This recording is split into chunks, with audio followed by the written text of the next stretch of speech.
Hello again, true crime fans. We've got another mysterious case to explore, the case of Melanie Wallner. On June 9, 2009, a woman who owned a house where a couple had previously lived was cleaning and preparing the place for new tenants after the former residents had moved out. She attempted to give the large wheelie bins to the garbage men, but they refused to empty them because they were too heavy and smelled bad. The bins were overflowing, and she had no idea what was inside. She and her husband struggled to lift the bins as the garbage men requested, so they took some of the contents out themselves to make it easier for disposal during the next collection. Inside the bins, they discovered a pile of trash along with several tightly sealed black plastic bags. When they cleared away some of the debris, they found what looked like human legs infested with insects. The homeowner panicked and immediately called the police to report the incident. When the police arrived, they found human remains in a wheelie bin. Those unfamiliar with crime and the smell of decomposing bodies mistook it for spoiled food, but seasoned officers quickly recognized the distinctive odor. The situation was made worse by the hot weather. The remains were in poor condition and were found inside a sleeping bag before forensic experts arrived to examine the scene and collect evidence. The bin was examined both inside and outside, resulting in the collection of several fingerprints. The police focused closely on the area around and inside the house. Despite hours of searching, they found no suspicious signs, no evidence of violence, no struggle, no robbery, and no traces that could indicate an assault or murder. The police needed to quickly identify the deceased, as this could provide new clues. They were unsure whether the victim had any connection to the house. The dumpster was located next to the house on Hamilton Avenue, raising the possibility that the body had been placed there on purpose to throw the investigation off track.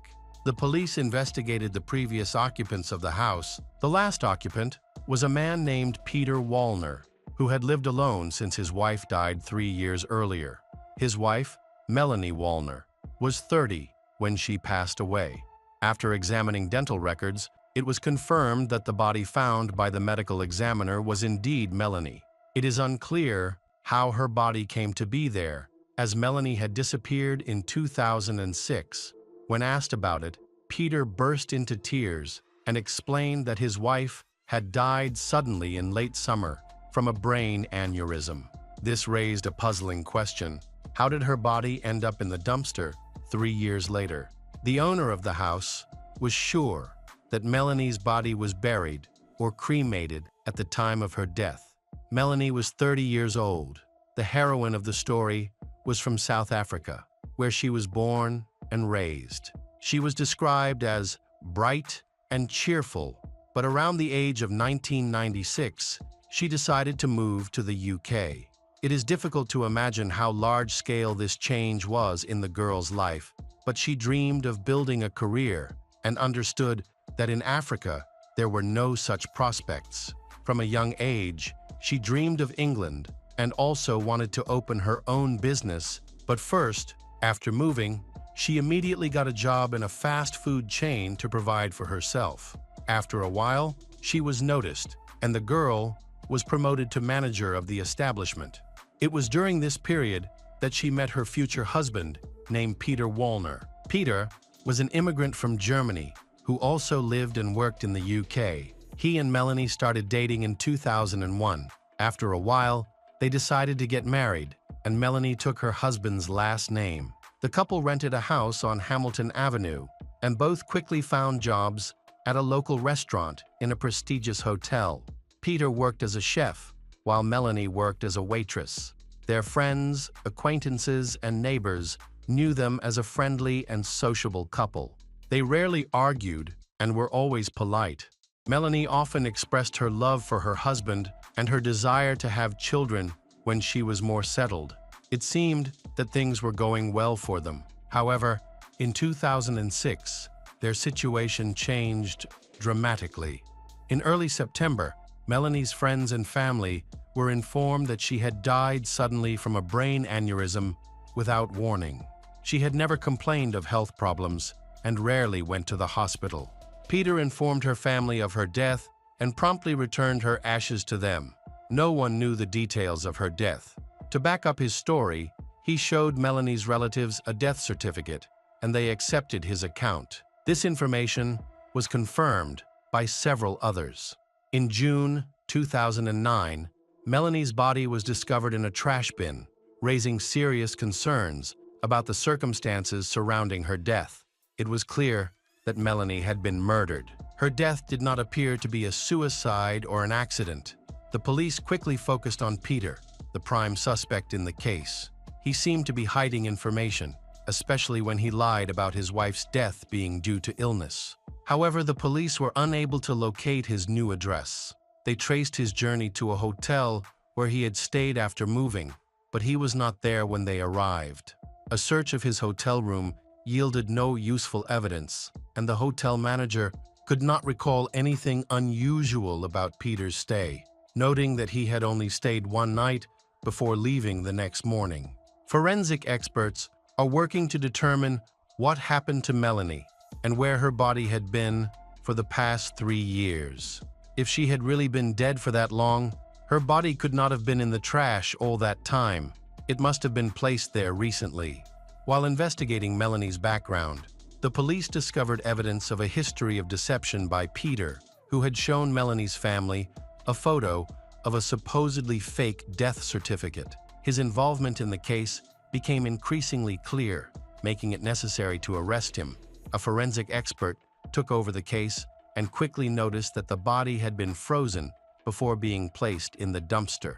Another important question arose for the medical examiner when he took a closer look at Melanie's skull.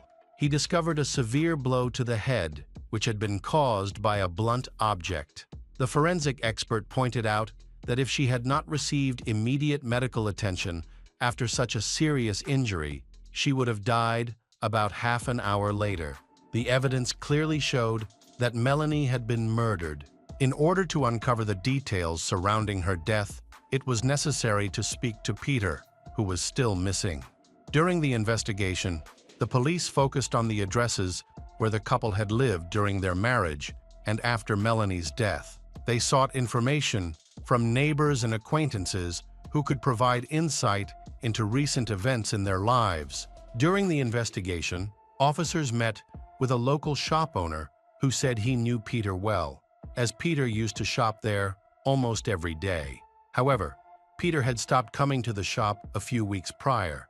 The shop owner had heard rumors that Peter might be going abroad, possibly to visit family in Germany, but he had no specific details. The shop owner shared that, before moving out of his house on Hamilton Avenue, Peter had offered to sell him his old freezer.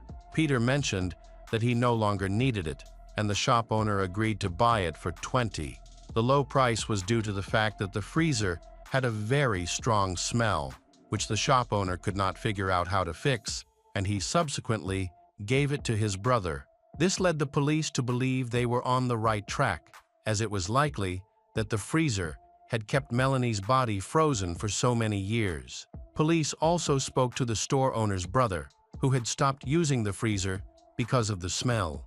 Unsure of the source of the odor, he set the freezer aside without further investigation. While forensic experts did not find anything suspicious inside the house, police did discover a mattress that was almost completely covered in blue paint. The mattress was removed for analysis, and, as expected, a large amount of blood was found underneath the paint. DNA testing confirmed that the blood matched the profile of the murdered Melanie Wallner, indicating that this was where she had been killed. Pieces of plastic were found in the shed, and testing confirmed that they originated from a freezer that had been sold. Additionally, old red stains on the pieces were identified as Melanie's blood. This evidence indicated that her body had been kept in a freezer for 3 years before being discarded in the trash. Despite the information gathered, the investigation was unable to determine when the murder occurred, the motive behind the attack, or the specifics of the incident. Police contacted Melanie's family in South Africa. After her death, they received her belongings, including her diary. Upon examining them, police discovered that the couple's marriage had been deteriorating in the days leading up to her death. Melanie found out that Peter was having an affair with a woman who worked at the same hotel where they both were employed. After discovering this, she confronted Peter and told him that she knew about the affair. Peter was upset and assured her that it would never happen again. She chose to forgive him and give their marriage another chance. In her diary, she expressed her deep love for her husband and her determination to save their family and their relationship. Melanie even considered quitting her job. She believed that Peter's infidelity might have stemmed from their deep attachment to each other, as they spent every moment together without any privacy. However, Peter remained unchanged. One of the last entries in Melanie's diary revealed that she had once again caught her husband being unfaithful. The police believe this may have led to an escalation of conflict, prompting Peter to kill her. The police contacted Melanie's family for more information. They learned that the last time anyone had spoken to Melanie was on August 27, 2006. Several friends confirmed that they had had dinner with her that evening. This encounter provided important evidence, as Melanie had used her bank card to pay at a Chinese restaurant. This information helped clarify the timeline. No one saw her again after that evening, and in early September, her husband Peter announced that she had died of a brain aneurysm. A forensic pathologist examined Melanie's stomach and found undigested food from the Chinese restaurant where she had last dined with friends. This suggested that she had died just hours after their encounter, on the night of August 28, 2006. Neighbors from the house on Hamilton Avenue revealed that Peter had rented a truck to move various belongings. They quickly obtained the license plate number by contacting the moving company, allowing the police to track the truck's movements. The police began monitoring city surveillance cameras in an attempt to find the fugitive. They tracked the truck's last payment, which showed that Peter had used it about 2 weeks before the investigation began, with a stop at the port of Dover. Unfortunately, this is where the trail went cold, prompting the police to seek the public's help. They hoped that someone might recognize Peter from a photo alert. Surprisingly, it was Peter who contacted the police, expressing shock at the unusual circumstances surrounding his wife's body. He insisted he had nothing to do with it and claimed he was on holiday in Malta with his new girlfriend. The police invited him back to discuss the events surrounding his wife's death to determine whether he could be cleared of the charges. He agreed to return. Upon arriving in the UK, Peter, 30, was arrested and taken to a police station. His questioning began on June 11, 2009. Peter soon admitted that he was responsible for his wife's death, but claimed that he had acted in self-defense. According to Peter, on August 27, 2006, he had an argument with his wife, Melanie, about the state of their home. The argument escalated when Melanie became emotional and punched him in the face. She then grabbed a rolling pin from the kitchen and lunged at him, causing Peter to punch her to the ground. Peter then tried to leave, but suddenly, Melanie stabbed him 3 times in the leg. To prove his story, he showed everyone the scar on his leg. Peter felt scared, shocked, and in pain. Fearing for his life, he picked up a large frying pan and hit Melanie in the face several times with the edge of the pan. She collapsed and lost consciousness. Peter insisted that it was all an accident. Panicked, Peter decided not to call the police. Instead, he bought a large freezer and placed it in the shed, where he hid Melanie's body. Over the next few days, he cleaned out the house to erase any evidence of the fight. He then contacted Melanie's family in South Africa and lied that his young wife had suddenly died. Melanie's mother came to England to support Peter and to collect her belongings and ashes. Peter burned a large amount of old wood and boards to create ashes, which he then hid in an urn along with an engraved wedding ring. He subsequently gave the urn to Melanie's mother. Melanie's family held a memorial service, and Peter was present, appearing distraught as he delivered an emotional speech about the loss of his wife. Melanie's mother and family were shocked when they learned the truth about how she had died. Peter claimed that his actions were in self-defense and admitted to manslaughter. Meanwhile, the police reopened the case and re-evaluated the circumstances surrounding Melanie's death. They suspected that she had been beaten to death while she slept. Furthermore, a forensic expert found inconsistencies in Peter's testimony. In addition to the wound on Melanie's face, which appeared to have been inflicted with a frying pan, there was also a knife wound that Peter failed to mention. Peter could not explain how the scar on his leg had occurred, and no medical records were found to clarify this. It is possible that he inflicted the wounds on himself to cover something up. Peter later changed his story, claiming that Melanie had just woken up and left the room with a mask on, which she pulled up to her forehead before the argument began. Peter chose not to remove the mask and pulled it down to cover her face. Despite the evidence against him, Peter maintained that the crime was committed in self-defense. However, as the police presented more evidence, his demeanor changed. He became increasingly anxious and aggressive, attempting to create new justifications for the findings. The motive for the crime remains unclear, but it is suspected to be related to Peter's infidelity and a love triangle. Over time, more evidence has emerged to support this theory. Some police officers traveled to Malta to collect new clues, as Peter had been living there for several weeks. They hoped to find evidence relevant to the investigation. In the house where Peter lived with his new girlfriend, they discovered a large box filled with souvenirs and other documents, indicating that Peter was very organized. Among these items was a fake death certificate for Melanie. The police then examined phone records, letters, and other digital information. This evidence confirmed that shortly before the tragedy, Melanie had discovered her husband's infidelity, which matched the entries in her diary. Peter's new girlfriend was a colleague at the hotel. The day after the tragedy, August 28, 2006, which was also Peter's birthday, he went on a date with new girlfriend. They returned to Peter's house and spent the night there, in the same bed where Melanie had been murdered just the day before. When confronted about this, Peter denied everything and offered numerous excuses, but it was clear that he was lying. Peter went on trial in May 2010. He pleaded guilty to manslaughter and obstruction of justice. While Peter maintained that he acted in self-defense, the evidence presented by the police and the prosecution was compelling. The prosecution argued that Peter had acted intentionally.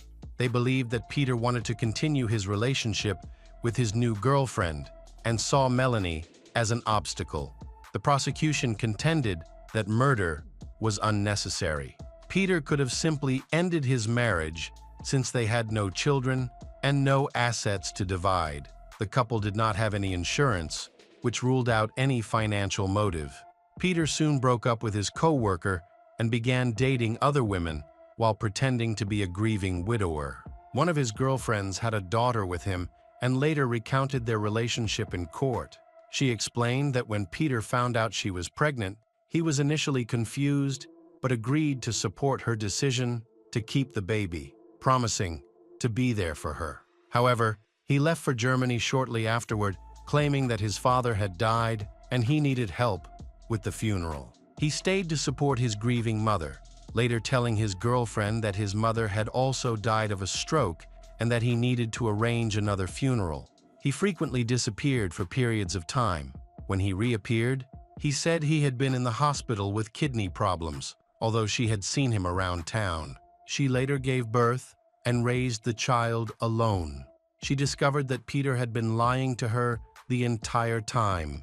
He was a pathological liar. However, she never believed that he was capable of murder and was shocked to learn what he had done to his wife. The prosecution reconstructed the events of that tragic day, August 27, 2006. Melanie returned home from dinner with friends at a Chinese restaurant and went to bed. At that moment, Peter saw an opportunity to get rid of his troublesome wife. He wanted to ensure she was defenseless, so he picked up the heaviest frying pan in the kitchen.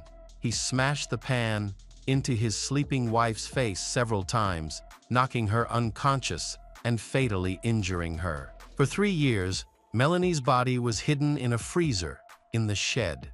When Peter finally decided to leave his Hamilton Avenue home, he planned to go to Malta with a new girlfriend. However, Peter faced a problem.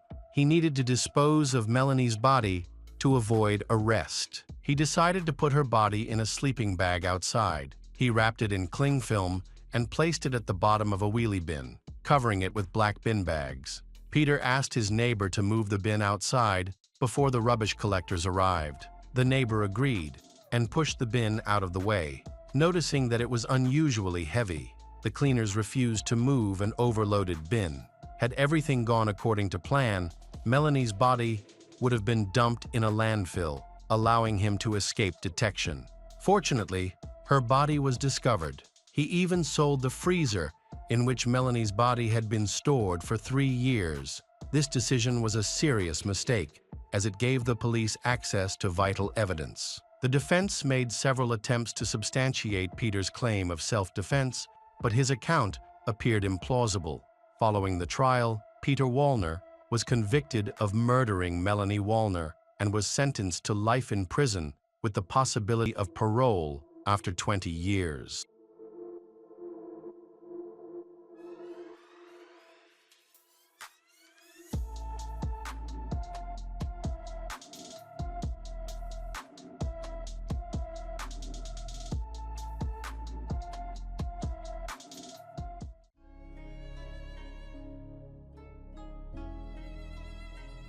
Welcome back to our channel. Today we will explore a new case, the case of William Bradford Bishop. On March 1, 1976, William Bradford Bishop Jr., a prominent employee of the United States Foreign Service, brutally murdered his wife, Annette Catherine Weiss, his mother, Lobelia Amaryllis Saint Germain, and his 3 sons are 14 years old, 10 years old, and 5 years old. This shocking crime came without warning, as there seemed to be no motive, and William, who had no history of violence, disappeared after the murders. What could have driven this respected professional to commit such a horrific act? In this discussion, we will outline a timeline of William's life and reconstruct the events of that tragic night. In order to answer this question, William was born on August 1, 1936, to Lobelia Amaryllis, Saint Germain, and William Bradford Bishop Sr., growing up in a wealthy family in Pasadena, California. William had a privileged childhood filled with opportunities, however. This wealth also created pressure for him to prove himself.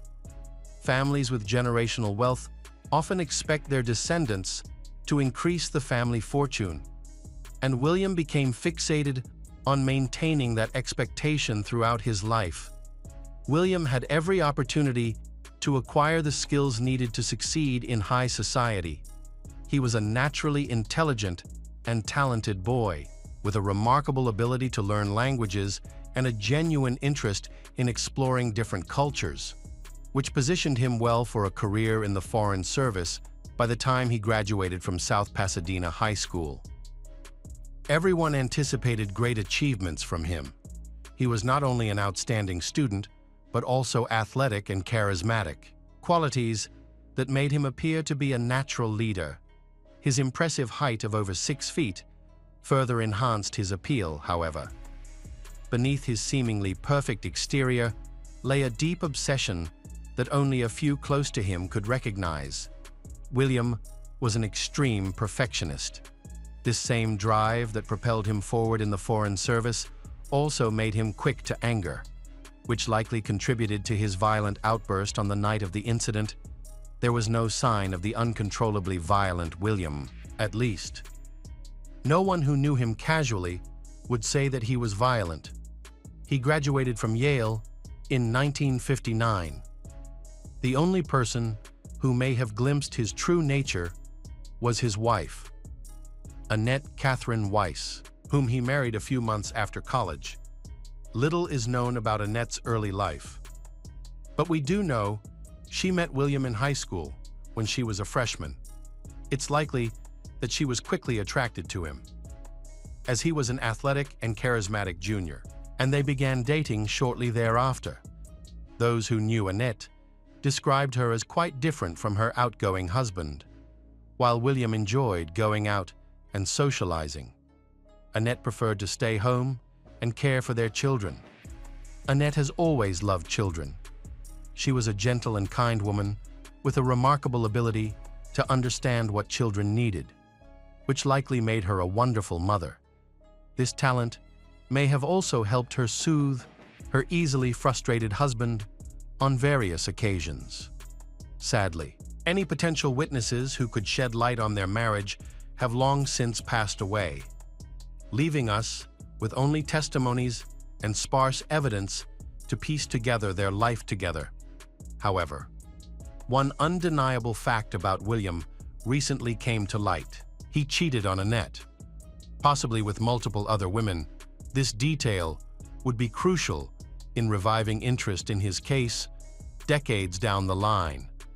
The early years of their marriage were said to be quite happy, as high school sweethearts.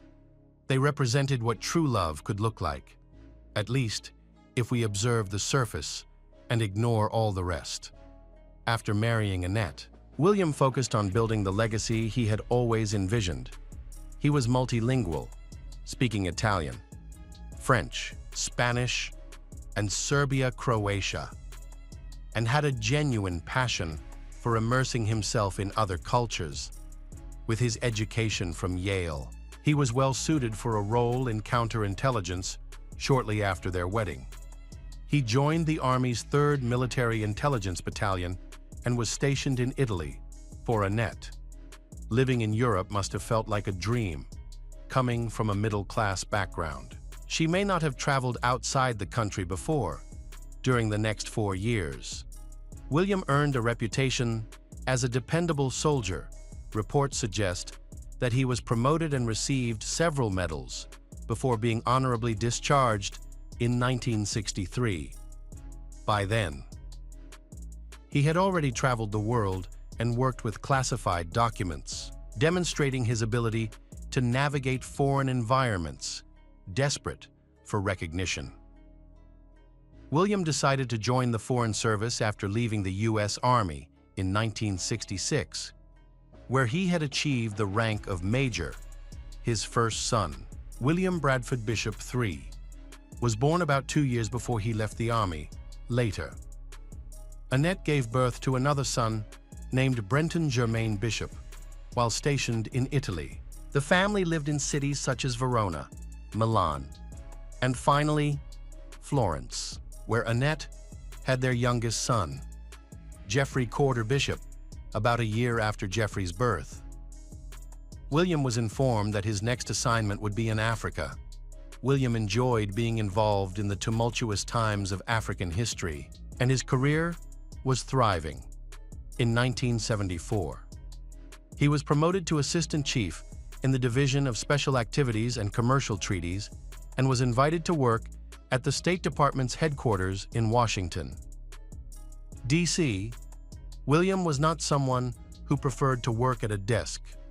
From the very beginning, it was clear that he wanted to be off abroad, immersed in a new culture where he could flex his knowledge of languages, whether or not the move to Africa disturbed him. Having to come back to Washington may have been even worse.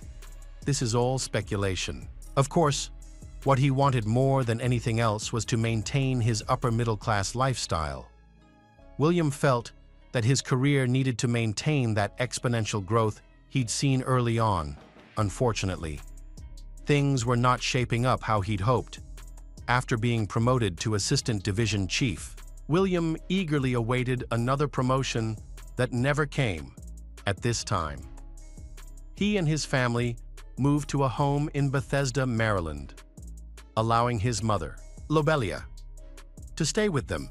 Juggling the responsibilities of raising 3 kids is challenging, so Annette likely appreciated the extra help. However, we may never fully understand how William felt about his mother's presence, given how events unfolded. It's possible he felt resentment towards her living with them. Reports indicate that Lobelia often criticized William for not advancing in his career.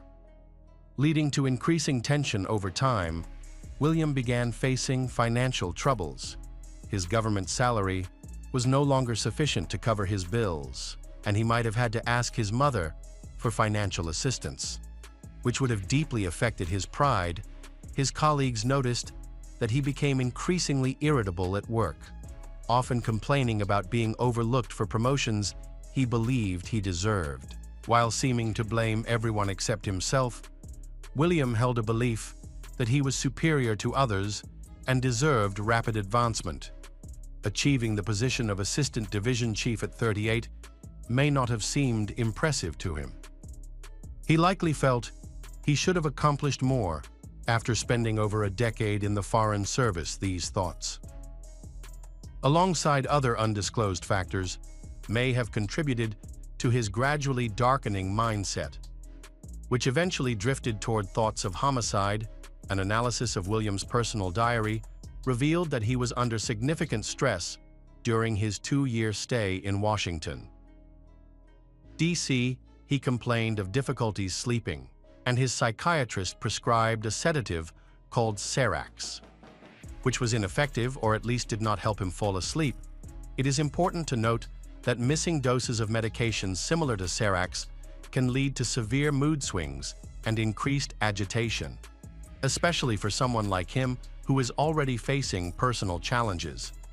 Since Serax wasn't helping his insomnia, it is likely that William stopped taking it, consequently becoming emotionally unstable. The lack of sleep took a toll on him, and he also mentioned struggling with chronic depression, which medication could not alleviate. Additionally, various life events contributed to the emotional turmoil he was experiencing, a turmoil that would eventually drive him toward profound violence. Reports indicate that William was facing an impending Internal Revenue Service audit due to significant financial issues in his tax filings. This situation likely added stress to his personal life. He dealt with his mother's ongoing criticism about his career stagnation, along with his own frustration at being stuck in a desk job. He set his sights on a possible promotion that would send him back abroad. But this created further tension with his wife. His controlling personality may have made it difficult for Annette to fully enjoy living in different countries. Reports suggest she had begun studying art at the University of Maryland, which further upset William. He preferred that Annette stay home to care for their children while he pursued his duties in the Foreign Service, with their youngest child, now 5, and their oldest nearing adulthood. Annette might have been eager to take a step back from parenting and focus on herself for a change. Lobelia's presence made this possible. But it also meant that William was losing control over his family, something a control freak like him dreaded. Then, on March 1, 1976, he learned that the promotion he desperately wanted, the one he believed would solve all his problems, had been awarded to someone else. His hopes of leaving his desk job, receiving a salary increase, and proving his worth to his mother vanished. Soon after receiving the disappointing news, William informed his secretary that he felt unwell and would be going home early. The last sighting of William was outside the State Department building in the Foggy Bottom area of Washington, D.C. His colleague, Roy Harrell, noted that William looked very restless after leaving his office. The details of William's movements became unclear, but police confirmed that he withdrew all the money from his bank account. The amount he took out varied between a few hundred and a few $1,000s, highlighting how little he had after withdrawing the cash. William likely went to Montgomery Mall, where he bought a ball-peen hammer and a gas tank. He filled his car and the spare gas tank at a nearby gas station. Following that, he visited a hardware store and purchased a shovel and a pitchfork. He arrived home between 7:30 and 8 that evening. With the hammer in hand, police determined that he killed Annette first. She might have been in the kitchen preparing a meal or relaxing in the living room after the boys went to bed. It is likely that she was in the front hall when the attack occurred. Detectives later found blood in this area and in the upstairs bedrooms. William brutally killed his wife and then waited for his next victim to return home. Lobelia was out walking the family dog at the time. William may have timed his arrival based on his mother's absence, which made it easier for him to kill Annette without drawing too much attention. And the way he plotted his next moves suggests that the murders were planned, however. It's also possible he acted on impulse. The extreme violence he displayed indicates that he was not in a rational state of mind. Lobelia returned home and suffered the same fate as her daughter-in-law.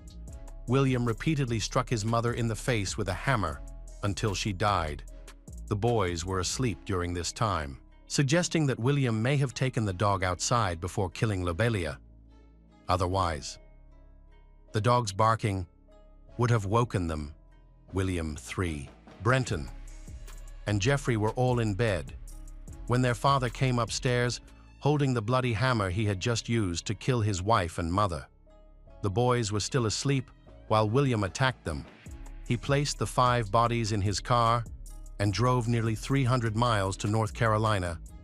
The journey would have taken all night, and by the morning of March 20, he dug a shallow grave in a swamp near the town of Columbia, disposed of his family's bodies there, covered them with gasoline, and set them on fire, with the deed now done. William was free to make his getaway after disposing of his family's remains. William traveled to Jacksonville, where he purchased tennis shoes at a local sporting goods store. This part of the story becomes more puzzling, as witnesses reported that he was not alone. He had a dog with him, and some claimed he was accompanied by a dark-skinned woman. The store owner noted that the woman seemed to be from the Caribbean and was dressed elegantly. To him, they appeared to be a charming couple, and he described William as courteous and calm. William's next destination was the Great Smoky Mountains National Park, where his car was discovered on March 18th. The car contained dog biscuits, a bloody blanket, a shotgun, an axe, and William's shaving kit with banned substances in it. The spare tire well of the trunk was covered in blood. A witness stated that the car had likely been there since at least the 5th, suggesting that William had driven for 2 or 3 hours a day as he slowly made his way to the park when William drove to Jacksonville. The smoke from his family's burning bodies attracted the attention of Forest Service workers. A forest ranger was dispatched to investigate and discovered the family's charred remains, along with a shovel. 2 of the bodies were found facing each other. Their identities remained unknown until March 10th, when a worried neighbor contacted the Bethesda police, reporting that the Bishops had been missing for a while. When the police arrived, they found blood on the porch, hallway, and bedrooms, and they later identified the Bishop family members through dental records. By the time William's car was discovered on March 18th, he had already vanished. Police attempted to track him along the Appalachian Trail, but were unsuccessful. William, an athletic man who enjoyed camping, had used his skills to gain a significant head start. He has not been located since, and the FBI removed him from their top 10 most wanted list in 2018.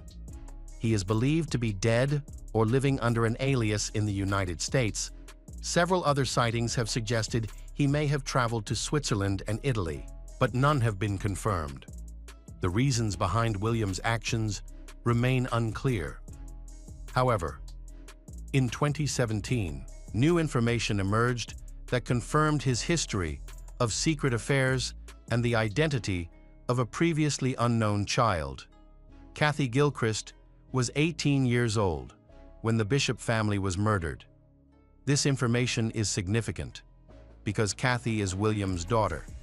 She had always known she was adopted and only learned about William when she began searching for her biological parents. Kathy was born before any of William's other children. And since she was born a year prior to his marriage to Annette, it is clear that he was definitely dating Annette at that time. This not only indicates that he cheated on Annette multiple times, but also suggests a possible motive that no one anticipated. Had Annette discovered his illegitimate daughter and confronted him, is that why William killed her and escaped?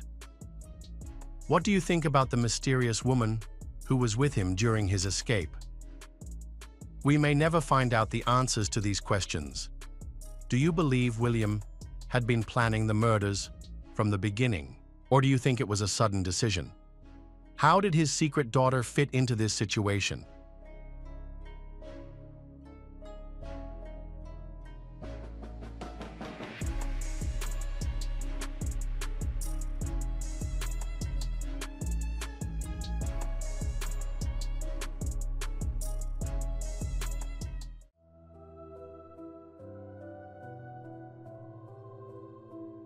Welcome back to our channel. Today we will explore a new case, the case of Christopher Wilder. Some criminals leave a lasting mark on the criminal world, not only due to their brutality, but also because of the sophisticated methods they use to cover up their crimes. Today's story is about a series of mysterious murders that once shook America. Where dreams become nightmares, Elizabeth Kenyon, a 23-year-old aspiring model, had big dreams. She competed as a finalist in a beauty pageant in Florida, unfortunately. Her beautiful journey was tragically cut short on March 5, 1984. Elizabeth disappeared without a trace, worried. Her parents immediately contacted the Miami police to report her missing. However, as is often the case, the authorities downplayed their concerns. Claiming there was no need to worry yet, they suggested Elizabeth might be out celebrating her pageant success with friends or a boyfriend. The police advised the family to wait 24 hours before filing an official missing persons report. But her parents knew this wasn't like Elizabeth. She wasn't the type to party and always made sure to inform others of her plans. A day passed, but the police still made no move to solve her disappearance. Her mother, however, had a strong feeling that something terrible had happened to her daughter. Ultimately, her parents decided to hire a private investigator, together with Elizabeth's parents. The detective visited the apartment Elizabeth had been renting, hoping to uncover any clues. After searching the apartment, they found two notable items: an address book and a photo album. The album contained several pictures of Elizabeth's friends, while a small note inside detailed her schedule for the day she went missing. The note mentioned a planned meeting with a photographer at a specific address. When the investigator followed up on the lead, the building concierge confirmed seeing Elizabeth on the day she disappeared. She had been accompanied by a man. The detective soon discovered that the man she was scheduled to meet was Christopher Wilder. A 38-year-old who had been in a relationship with Elizabeth, Christopher had even proposed to her.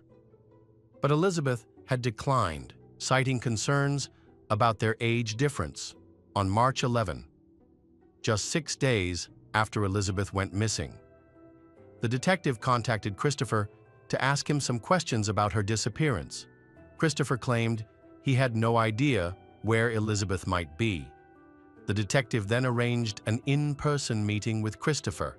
During their calm conversation, Christopher showed the detective some of his photography. Nothing incriminating or suspicious surfaced, except for one particular photo of Elizabeth. In the image, she appeared visibly frightened, which the seasoned detective found unusual.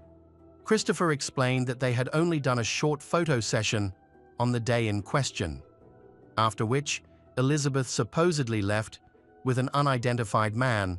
Still, the detective decided to investigate Christopher further. Christopher Wilder was born on March 13, 1945, in Sydney, New South Wales, to an Australian mother, June Wilder, and an American father, Coley Chapman Wilder. Who was a naval officer, Christopher was the oldest of 4 sons. His life was challenging from the start. Christopher was nearly stillborn and is believed to have nearly drowned in a swimming pool at the age of 2. These incidents were only the beginning of his troubled life. On January 4, 1963, when Christopher was 17, he and 2 friends had abused and assaulted a 13-year-old girl at a quarry, while all 3 denied involvement. Christopher was sentenced to probation. He later claimed that he underwent electroshock therapy as part of a rehabilitation program. Some experts speculated that this treatment could have been a traumatic experience, potentially worsening his mental state and contributing to his later violent behavior. However, no concrete evidence of this therapy has ever been found. It's also possible that Christopher fabricated this story to justify his actions. A journalist even suggested that another claim about nearly drowning in a swimming pool was also false. As Christopher's parents did not confirm it, these accounts may have been Christopher's attempts to gain sympathy. In 1968, Christopher got married, but his wife left him after just 1 week. The incident occurred after Christopher was arrested on suspicion of multiple abuse offenses at Manly Beach, Australia, following their divorce. His ex-wife informed the authorities that she believed Christopher had attempted to seduce her mother and another relative shortly after their marriage. She also discovered photographs of women in lingerie in his work briefcase and car, suggesting an obsessive fixation on women. Additionally, she suspected that he had twice attempted to strangle her during intimate moments, possibly with the intent to kill her in November of the same year. Christopher used the sensitive photos to blackmail a nursing student in Australia into having intimate relations with him, although the woman reported the incident to the police. The case was dropped because she refused to testify later.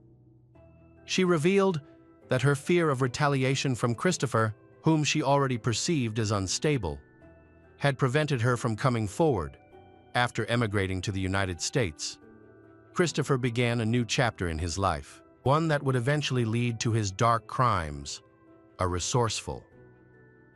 He entered the real estate business and achieved notable success, amassing a substantial fortune. With his newfound wealth, he purchased a luxurious waterfront mansion in the prestigious Boynton Beach area, located 25 miles south of Palm Beach. Along with a Porsche 911 and a boat, Christopher also developed a passion for car racing, participating in the Miami Grand Prix and embracing an extravagant lifestyle during this period.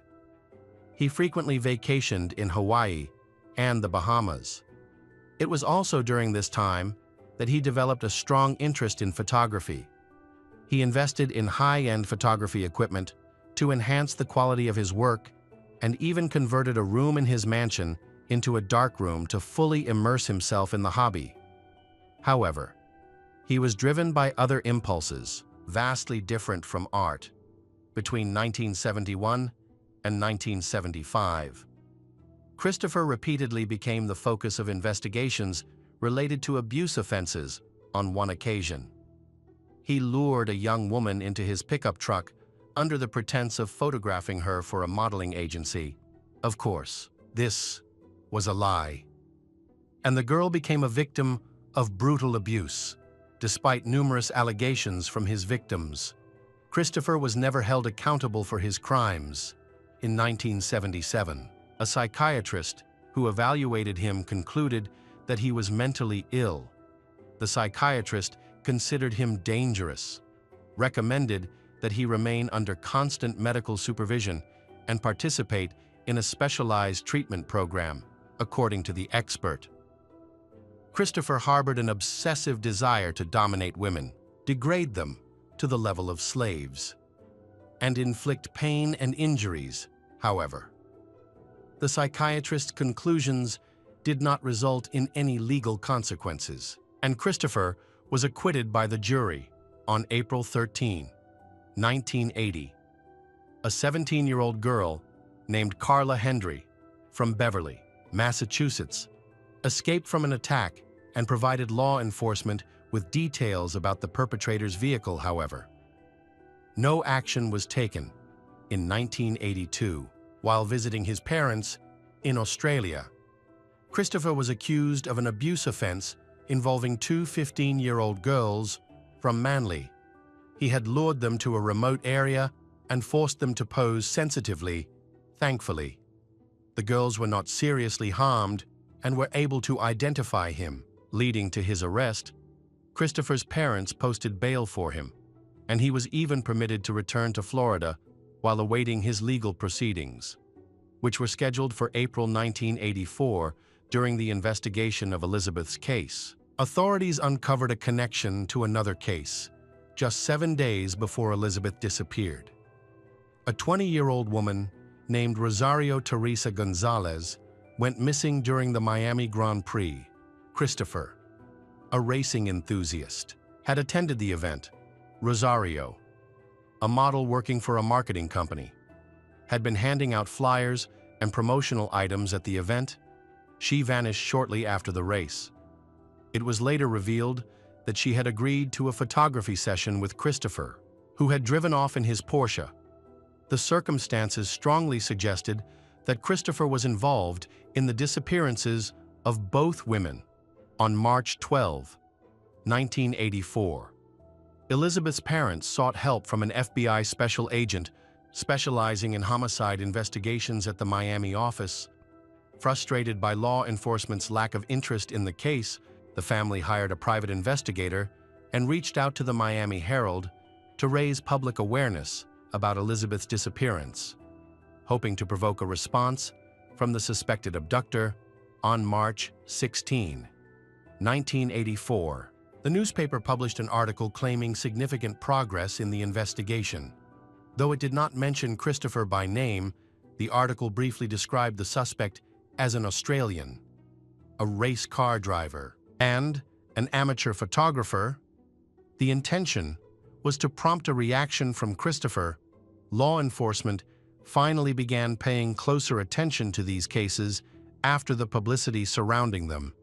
When agents reviewed the evidence, they quickly noticed a suspicious link between the two missing women, Elizabeth and Rosario, and their scheduled photography sessions with a man named Christopher.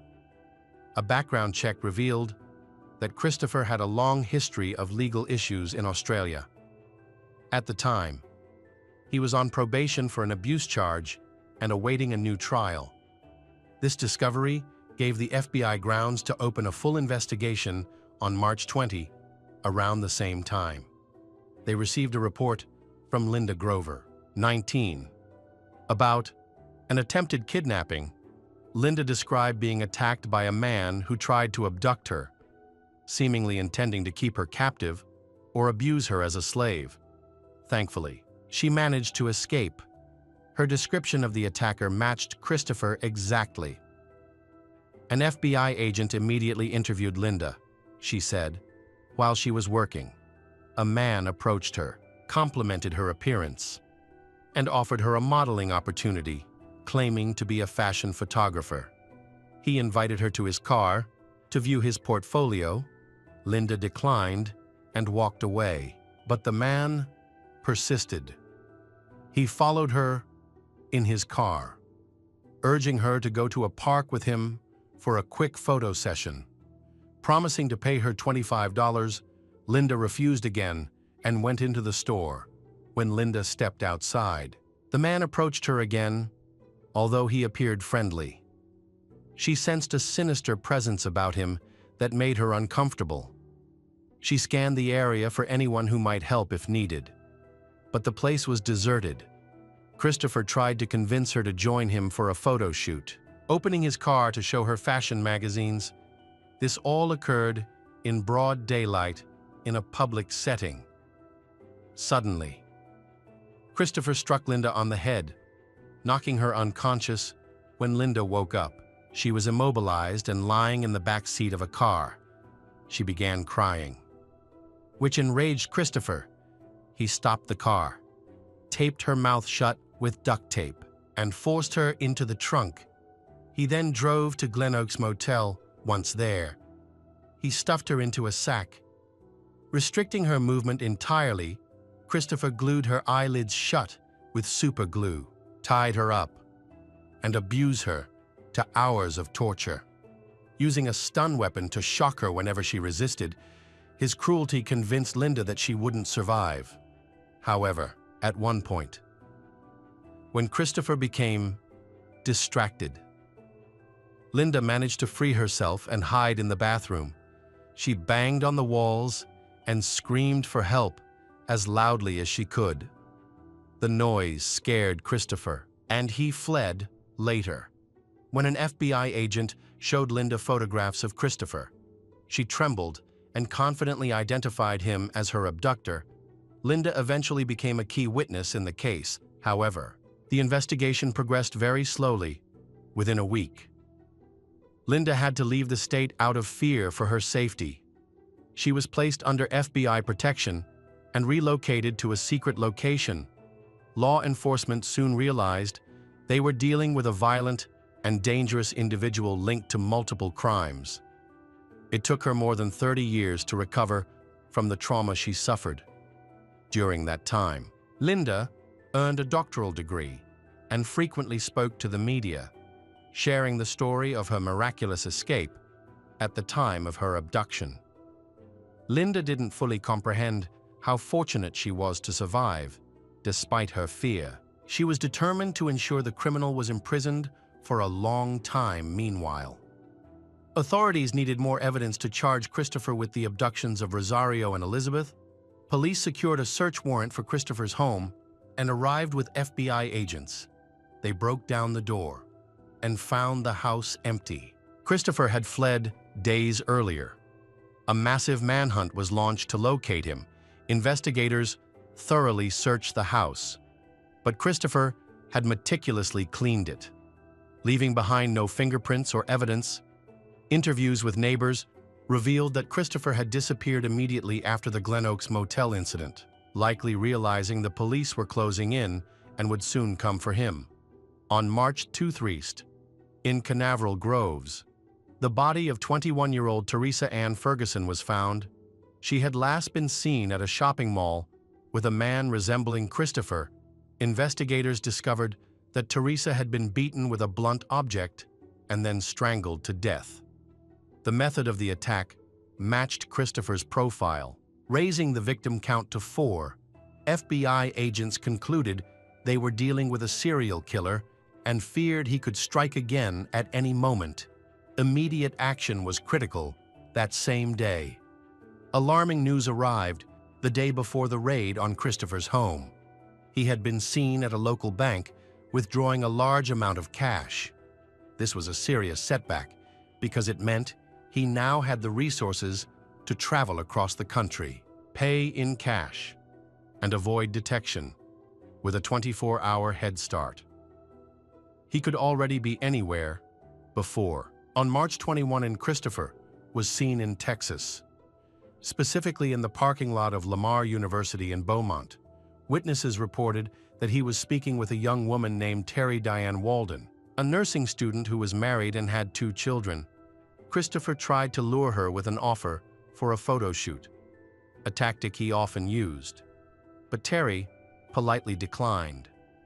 Thankfully, he did not forcefully abduct her at that moment, sparing her life for the time being. However, this safety was short-lived.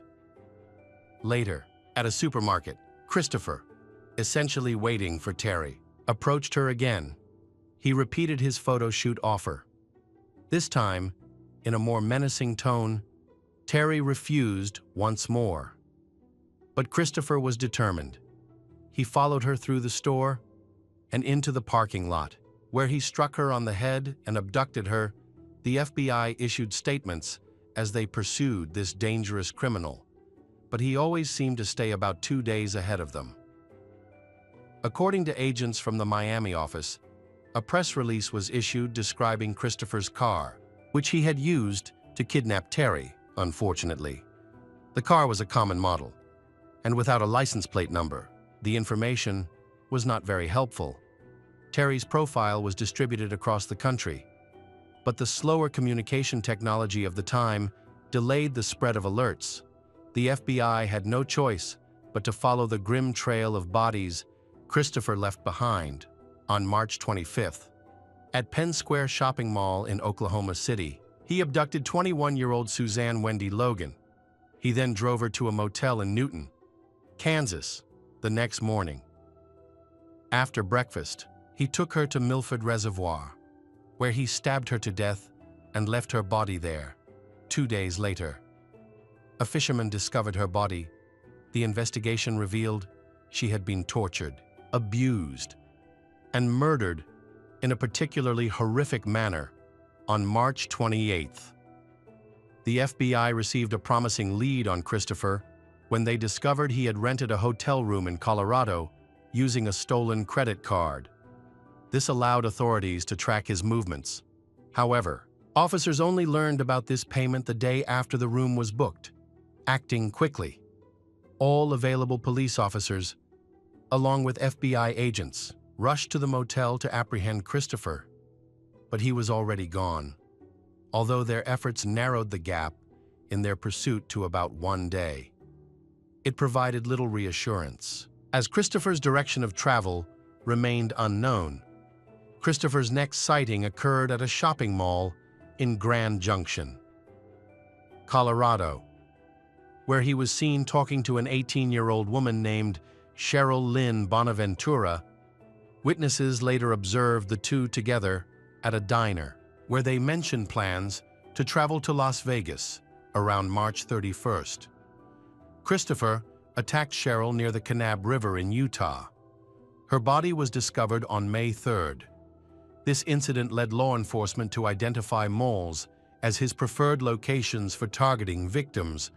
Christopher portrayed himself as a polished and credible individual, dressing in elegant suits and grooming his mustache and beard meticulously.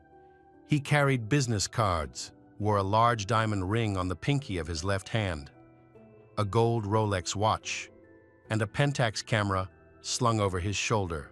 Creating the image of a successful and respectable man, he used his charm and the pretense of being a professional photographer, searching for aspiring models to lure his victims, while also disarming the suspicions of security personnel and mall staff. Despite law enforcement distributing his photos and descriptions to shopping malls and supermarkets nationwide, Christopher continued moving across the country in search of new victims. On April 1st, Christopher Wilder's next victim was Michelle Lynn Korfman, a 17-year-old girl abducted at Meadows Shopping Mall in Las Vegas. Christopher had attended a photography event at the mall, where he approached Michelle and offered her an opportunity to become his first professional model. When the FBI learned about the incident and began investigating the mall, they collected photographs from event attendees, some of which showed Michelle with Christopher. Several images captured him selecting her as his target and following her. Michelle's body was discovered on May 11th, according to forensic analysis results. Her abductor had restrained and tortured her over an extended period. He sealed her mouth and eyes with superglue, abused her, and inflicted deep cuts while she was still alive. The wounds, approximately 3 centimeters deep, were not fatal, but caused her immense pain. The hunt continued. On April 4, 16-year-old Tina Marie Rizzico from California became Christopher's next victim. She had gone to a shopping mall in search of a summer job, hoping to save enough money to buy a new car to replace the old one her father had given her. At the mall, Christopher approached her, complimented her appearance, and offered her $100 in cash for a photo shoot, hoping to earn some extra money. Tina agreed. They went to a nearby park, where she willingly posed, expecting to receive her payment. However, Christopher suddenly pulled out a weapon and forced her into his car. She had no choice but to comply. Christopher drove Tina to a motel in San Diego, where she was subjected to hours of brutal torture. He cut her with a knife, electrocuted her, beat her, and alternated these horrific acts with abuse assault when Tina disappeared. The FBI issued a special bulletin and held a press conference. By this time, Christopher Wilder had become the most wanted fugitive in the United States. Tina was his 7th known victim. With at least 6 others already confirmed, Christopher's name and crimes were being discussed on television, in newspapers, and on the radio. The FBI hoped this extensive media coverage would lead to his capture. In the spring of 1984, the FBI launched one of the largest manhunts in U.S. history. Despite their efforts, Tina remained missing. Authorities hoped she might still be alive, but in reality, she was enduring unimaginable suffering. On the 6th day of captivity, Christopher told Tina he would set her free if she helped him lure in his next victim. Desperate to survive, Tina agreed. Christopher had already chosen his next target, Dawnette Sue Wilt, a young woman who worked part-time handing out flyers in supermarkets. He forced Tina to pretend she was looking for work in order to convince Dawnette to get into his car. The plan worked, and several witnesses reported seeing an unknown man leaving an Indiana shopping center with 2 women. The man's description matched Christopher, whose face was now widely recognized across the country, despite promising Tina her freedom. Christopher refused to release her and forced her to watch as his victims endured horrifying torture. On April 12, 1984, Christopher, along with his hostages, saw a news report in which Tina's mother pleaded for her daughter's life. This triggered a panic attack in Christopher, something that had been happening more frequently. In a frantic state, he left the motel with his captives. Later, in a forest, Christopher attempted to kill Dawnette. After enduring days of torture, Dawnette was so desperate that she begged him to kill her. Christopher stabbed her twice with a knife due to severe blood loss and the sedatives he had been administering. Dawnette lost consciousness, believing she was dead. Christopher abandoned her. Amazingly, Dawnette survived the nightmare. She regained consciousness, tried to make her way to the nearest road, where a driver found her and helped her. Christopher returned to the spot where he had left Dawnette to confirm her death. But when he discovered she was no longer there, he panicked. Based on Dawnette's testimony, FBI agents determined that the suspect was heading toward the Canadian border. Investigators discovered he was driving a car stolen from Terry. The vehicle was soon found abandoned. Christopher managed to escape once again. He was next spotted at a shopping center in Victor, New York, where he targeted a 30-year-old woman named Beth Elaine Dodge to steal her Pontiac Firebird, again with Tina's assistance. Christopher took Beth to the woods and killed her. He did not abuse or torture Beth. He only wanted her car. After this cold-blooded murder, Christopher unexpectedly released Tina, even giving her money so she could return home. Tina became a crucial witness, providing detailed accounts of the horrors she endured during her captivity. FBI agents learned that Christopher had friends in Canada whom he had visited periodically before his crime spree. Law enforcement was convinced he was heading to them with his newly stolen car. Christopher had gained a significant lead over the agents. Authorities believed he was already en route to the border. In response, all available police forces were mobilized. and law enforcement agencies were alerted to the threat posed by Christopher. On April 13, Christopher stopped at a service station in Colebrook, New Hampshire, near the Canadian border. Two state police officers at the scene recognized him as a dangerous criminal from distributed bulletins. As the officers carefully observed him, Christopher noticed their presence. He ran to his car and armed himself with a weapon. One of the officers attempted to tackle him from behind, leading to a struggle in which his weapon discharged twice. The first bullet hit Christopher, penetrating his back, while the second caused a fatal chest injury.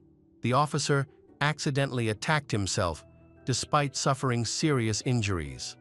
The officer survived, underwent a long recovery, and later returned to duty as a celebrated hero who had stopped a killer capable of taking more lives. During a search of Christopher's car, police discovered a copy of the book The Collector by John Fowles. The novel tells the story of a man who kidnaps and imprisons a woman in a basement, eventually leading to her death. Authorities believe Christopher was inspired by this book and saw it as a model for his crimes. The serial killer was later cremated in Florida, leaving behind an estate valued at over $7 million that same year. The court ordered taxes to be deducted from the estate, with the remaining funds distributed among the families of his victims. Several previous cases allegedly involving Christopher Wilder are also mentioned. On May 29, 1982, near a property owned by Christopher, a bag containing the skeletal remains of 17-year-old Tina Marie Beebe was discovered. Tina's sister revealed that before her disappearance, Tina had planned to attend a photo shoot after being invited by a photographer. Similarly, 20-year-old aspiring model Sherry Lynn Ball disappeared on June 27, 1983, in Boca Raton, Florida. After leaving for a photo shoot, her badly decomposed body was discovered 3 months later by a hunter in Shelby, New York. 18-year-old Tammy Lynn Leppert, an aspiring model, vanished in Florida following a heated argument with a man resembling Christopher Wilder. Tammy's mother, who had been actively supporting her modeling career, claimed that Christopher and Tammy had met during a film casting session. During this meeting, Christopher reportedly asked to photograph Tammy, but she refused. 15-year-old Colleen Emily Osborne went missing after leaving her home in Daytona Beach, Florida, on March 15, 1984. That day, she missed her school bus, skipped classes to go to the beach, and never returned home. On April 6, 1984, her partially buried body was found near a lake in Orange County, Florida. Investigators later uncovered that Christopher Wilder had stayed at a nearby motel on the same day as her disappearance. One of Colleen's classmates reported seeing a man resembling Christopher at their school. Scouting for models, the man had offered $100 to a girl willing to pose for him, but Colleen declined. Christopher Wilder is remembered as one of the most notorious serial killers in the United States. Infamously known by the nicknames the Beauty Queen Killer and the Snapshot Killer, the bodies of Rosario and Elizabeth were never recovered. It has been confirmed that he kidnapped 12 women and murdered 9 of them. Authorities also suspect his involvement in several other similar crimes in the United States and Australia during that period.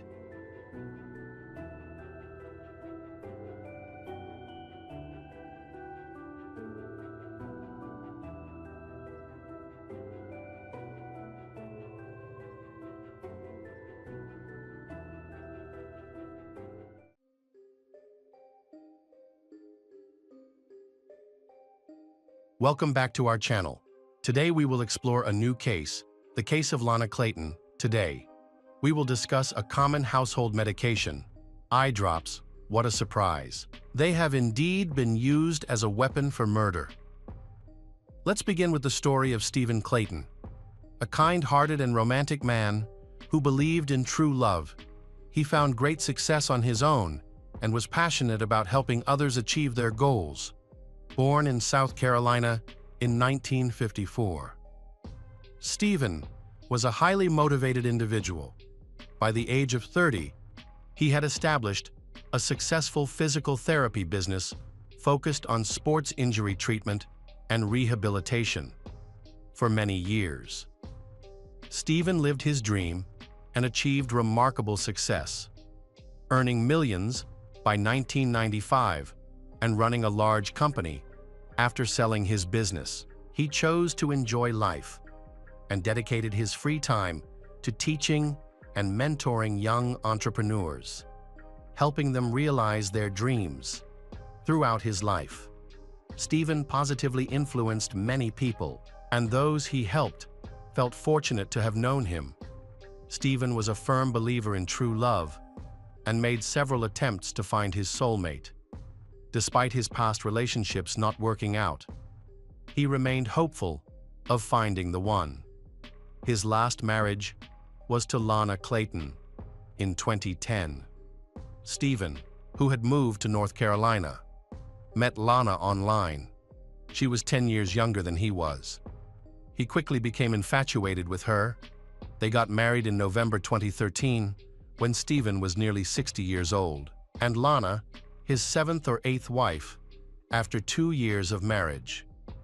They moved into a luxurious mansion on the shores of Lake Wylie in South Carolina. Designed to resemble George Washington's estate, it was a beautiful, idyllic location surrounded by nature. Stephen had sufficient funds to support this lifestyle even after many years of retirement. Meanwhile, Lana continued to work as a medical professional with the U.S. Department of Veterans Affairs, caring for veterans in various hospitals. Her kindness and compassion deepened Stephen's love for her. She was exactly who he wanted by his side for several years. Stephen's family felt very close to Lana, believing that she and Stephen brought each other happiness. With no apparent signs of trouble in their relationship, little is known about what happened later in Stephen and Lana's marriage. But by 2018, Stephen had passed away on July 21. Around 1 p.m., Lana dashed out of their house into the street, stopping a passing motorcyclist in a panic. She told him her husband needed help and urged him to call 911. The man called emergency services and then saw Lana running to a neighbor's house in search of more help, while the man was speaking with the dispatcher, trying to get help to the scene. He noticed that Lana received a text message on her phone. She appeared visibly angry and did not attempt to hide her emotions. Meanwhile, the neighbor went inside the house to check on Stephen, while Lana stayed outside. It seemed that something traumatic had occurred inside. The ambulance finally arrived, and when they entered the house, they saw that Stephen was lying at the bottom of the main staircase under a white sheet, and sadly, it was too late to save him. The paramedics confirmed that Stephen had died, and everything Lana mentioned about her husband's health, along with his appearance, suggested that his death was accidental. She explained that Stephen had been feeling very dizzy and had been sick for the past few days, unable to get out of bed. That morning, although Stephen still felt unwell, when she checked on him around 11 a.m., he was alive and seemed fine later. Lana decided to go outside and mow the lawn, which took her about 2 hours due to its large size. When she returned to the house, she found Stephen lying at the foot of the stairs. Stephen had not been in good health, and given his age, this could explain his death. Looking back, several years earlier, Stephen had gone to the Bahamas to go diving. He ignored several basic safety rules, which led to him becoming severely ill. He changed from very low pressure to very high pressure too quickly, without allowing his body time to adjust. which is crucial. When diving at different depths, Stephen did not take precautions, which led to long-term complications from decompression sickness. He required several months of rehabilitation and was never able to fully recover, despite all attempts to help him. He continued to experience health issues when the police officers spoke with Lana afterward. They quickly concluded that it was a terrible accident, given Stephen's age and previous health problems. They also considered the possibility of a heart attack. However, not everyone at the scene shared this view. Nick French, one of Stephen's nephews and a police officer from a nearby county, rushed to his uncle's home as soon as he heard the news. He noticed details that others overlooked. For instance, Lana had 2 phones in the house and was a nurse. Why didn't she call 911 herself? Instead, she chose to run into the street to ask a stranger to call for an ambulance and then went to a neighbor's house for help. When people are under stress, they can sometimes lose their ability to think logically, and this can happen even to those who are well trained. Additionally, Stephen's nephew noticed that the stair runner was not secured in any way. It was completely untouched. If someone, especially someone as tall as Stephen, had fallen down the stairs, the runner would have shifted, but it remained in place. There were also several odd aspects of Lana's behavior that caught Nick's attention right away. She never mentioned that. As a trained nurse, she attempted to revive her husband. The medical examiner said they would take Stephen's body and conduct several tests to determine the exact cause of death and reassure his wife, but Lana was not interested in understanding what had happened to her husband. Her primary concern was to get him to the morgue quickly. Everything about the situation seemed suspicious when someone brought up the investigation into the cause of Stephen's death. Lana appeared very uncomfortable. She started discussing how Stephen had a history of using banned substances and expressed her reluctance to perform an autopsy, fearing it would damage his reputation. However, she quickly added that he wasn't a heavy user. He smoked a little weed and maybe tried some other things occasionally. As she spoke, Lana's demeanor grew increasingly suspicious, especially when Nick suggested contacting Stephen's other nephew, Chris Fagan. Lana strongly opposed this idea, claiming she didn't want Chris to see his uncle in such a condition, believing it would be too difficult for him. However, Chris was an adult and deserved to be informed about what had happened. Nick tried 3 times to persuade Lana to tell Chris, but each time she refused. Ultimately, Nick decided that Chris needed to be informed, and so he would call Chris anyway, while an upset Lana sat on the couch speaking with police officers. Nick went upstairs to make a private call. First, he noticed that Stephen's mobile phone was missing, which was unusual since Stephen always carried it with him. He thought the phone should be lying next to Stephen's bed, on the dresser, or on the bed, but it was nowhere to be seen. Another strange thing Nick noticed was the condition of the room. Although Lana had mentioned that Stephen had been sick in bed for several days, he expected to see a typical mess: tissues, cups, and medicine packaging scattered about, along with the smell of illness. Instead, he was confronted with something entirely different.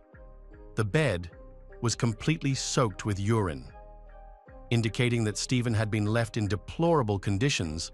This was alarming to Nick, especially since Lana, a nurse experienced in caring for veterans, should have ensured her husband was looked after, even if she wasn't sleeping in the same room as him. She could have at least changed the sheets. Investigators believe that Lana intentionally discarded Stephen's phone while he was in bed, preventing him from calling for help. They also think she may have taken his phone several days before his death, since his sister was unable to reach him, which was unusual for him, Chris. Stephen's nephew, whom Lana had wanted to avoid contacting, was eventually informed about the situation. He decided to visit her, to see how she was doing, and to discuss matters in person. And upon his arrival, he brought up the topic of the will. As the heir to Stephen's estate, Chris wanted to locate the will so he could handle his uncle's affairs. However, Lana claimed that Stephen had not created a will. Chris knew this couldn't be true because he had seen the will before. Furthermore, it was hard to believe that Stephen, who was wealthy, intelligent, and 64 years old with health issues, would not have prepared one. The main surprise came when the Clayton family learned that Lana had destroyed Stephen's will. She had started a small fire and burned a stack of legal documents. Lana believed that by doing this, as Stephen's wife, she would automatically inherit his entire estate under South Carolina law, but her actions went further. 2 weeks after Stephen's passing, during his wake, family and friends noticed that Lana had already collected all of his belongings and was trying to give them away at his funeral. She offered his items to relatives, stating that anything they didn't take would be given to outsiders. This behavior raised eyebrows and didn't match what one would expect from a grieving widow. Stephen's nephews were determined not to let their doubts about Lana be ignored. They discreetly contacted the morgue, requested an autopsy and toxicology tests on behalf of the family. All without informing Lana, the forensic toxicologist and medical examiner conducted tests that revealed the true cause of Stephen's death. They discovered that Stephen Clayton had an extremely high level of a chemical commonly found in some eye drops, particularly those used to treat redness. This chemical is designed to constrict blood vessels in the eyes when applied, but when ingested in large amounts, it can depress the central nervous system, cause rapid heart rate, and even result in death, since this substance is colorless, odorless, and tasteless. It can be consumed unknowingly, making it very dangerous. Even at lower doses, it can cause unpleasant side effects like vomiting and diarrhea, while higher doses can lead to life-threatening situations. With this new information in mind, investigators needed to determine whether Stephen had ingested the eye drops. Therefore, on August 29, 2018, Lana was called in for questioning under the pretext of clarifying some details. At that time, she thought she had avoided suspicion. In reality, the detectives wanted to share their findings and observe her reaction, although Lana was aware that an autopsy had been performed without her knowledge.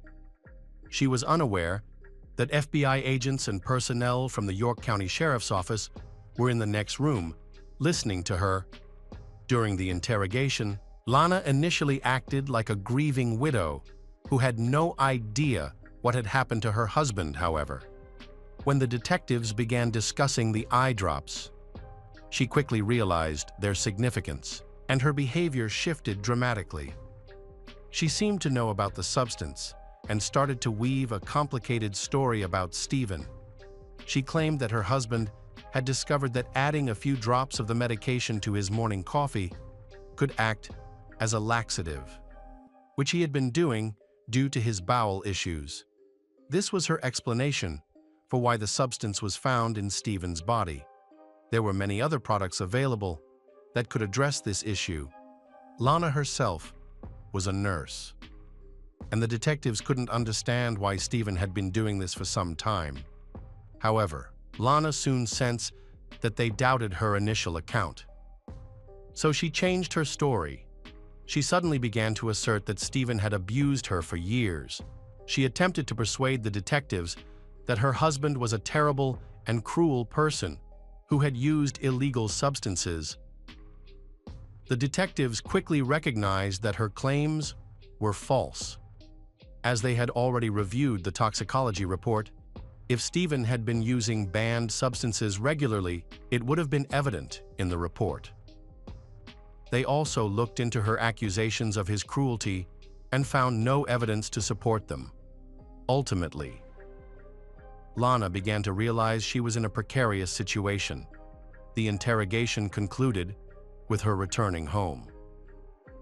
Unaware that the investigators were closely monitoring her, apparently, she thought a lot while driving home, because when Lana got home, she sat down with the detectives and told them almost everything. Lana disclosed that after enduring years of abuse from her husband, she finally reached a breaking point.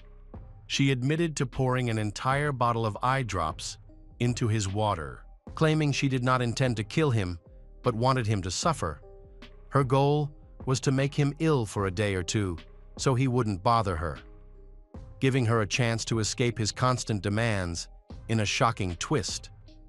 Lana also confessed that 2 years prior to Stephen's death, she had called 911.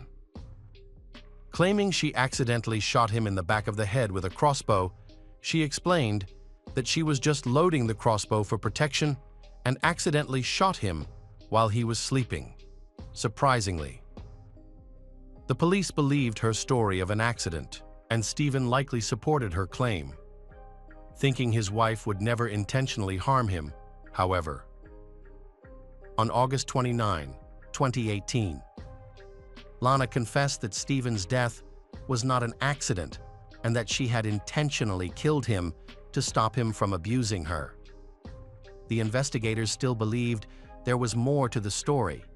The circumstances of the crime scene in Stephen's bedroom led detectives to a specific conclusion. It was evident that Lana had been gradually poisoning him over several days to determine how long it would take to kill him. Specifically, while he spent 3 days in bed feeling dizzy, she was experimenting with the right dosage of poison. And on the 3rd day, she succeeded. Additionally, regarding Stephen's missing mobile phone, detectives suspected that Lana had thrown it into Lake Wylie to prevent him from calling for help when he was unable to move in bed. York County Police arrested Lana Clayton after a thorough investigation based on her confession, which took several days to evaluate. During this time, Lana attempted to harm herself by taking pills and turning on the gas in her home. Fortunately, a neighbor checked on her and discovered the situation.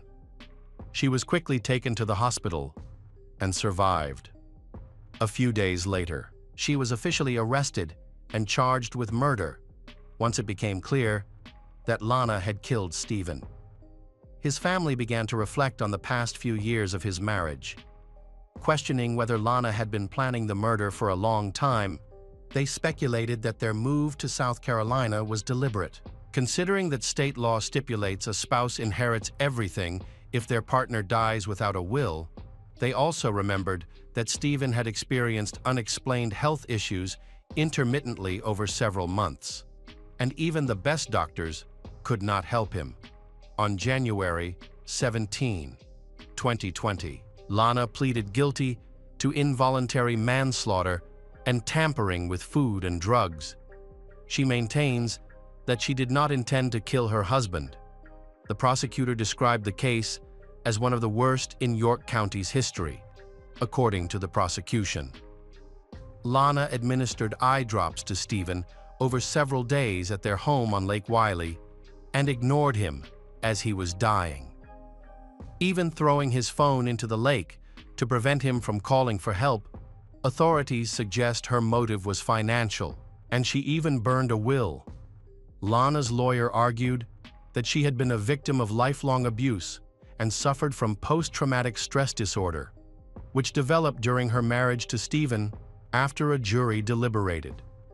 Lana was sentenced to 25 years in prison without parole. This was a well-thought-out and successfully executed plan on Lana's part. Stephen's relatives confronted the deception of the evil murderer, whom they believed to be not only a good person, but also their friend. Lana deceived not only Stephen, but also his family and friends.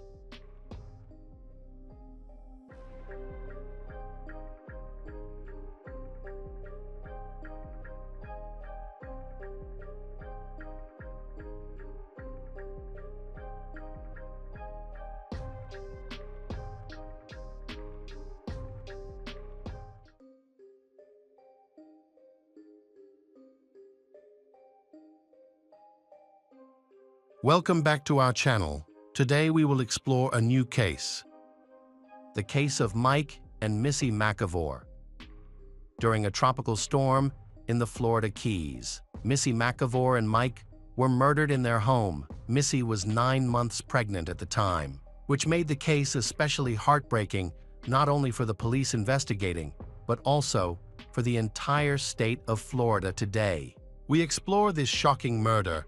Susan Michelle Emil, also known as Missy, was born on July 24, 1962, in Titusville, Pennsylvania, from a young age. She had the ability to draw others in. She had a warm smile, a caring nature, and a kind heart. Missy had a deep love for children, which she pursued by becoming an elementary school teacher, a dream she cherished and worked hard to achieve. Mike McIvor was born on April 15, 1961, in Cincinnati, Ohio. His parents had a deep passion for airplanes, a relatively new invention at the time. His mother worked as a flight attendant, while his father was an airline captain for Mike's family. Airplanes were not only a source of income, but also a shared love. Many childhood photos show Mike disassembling and reassembling planes with his family. Mike pursued his passion from childhood all the way to his career and eventually became a professional pilot in 1987. He met a girl named Missy, and he fell in love with her immediately. They first laid eyes on each other at a nightclub and talked non-stop all night. They felt like they were destined to be together. So they decided to start a serious relationship. 2 years later, Mike and Missy moved to Key Largo, where they bought a spacious house in May 1990. They got married in a small ceremony in their backyard. Everyone who witnessed their marriage agreed that they were a perfect couple. Mike was healthy and successful, while Missy was beautiful, caring, and kind. They were both good people and had the potential to be wonderful parents. In January 1991,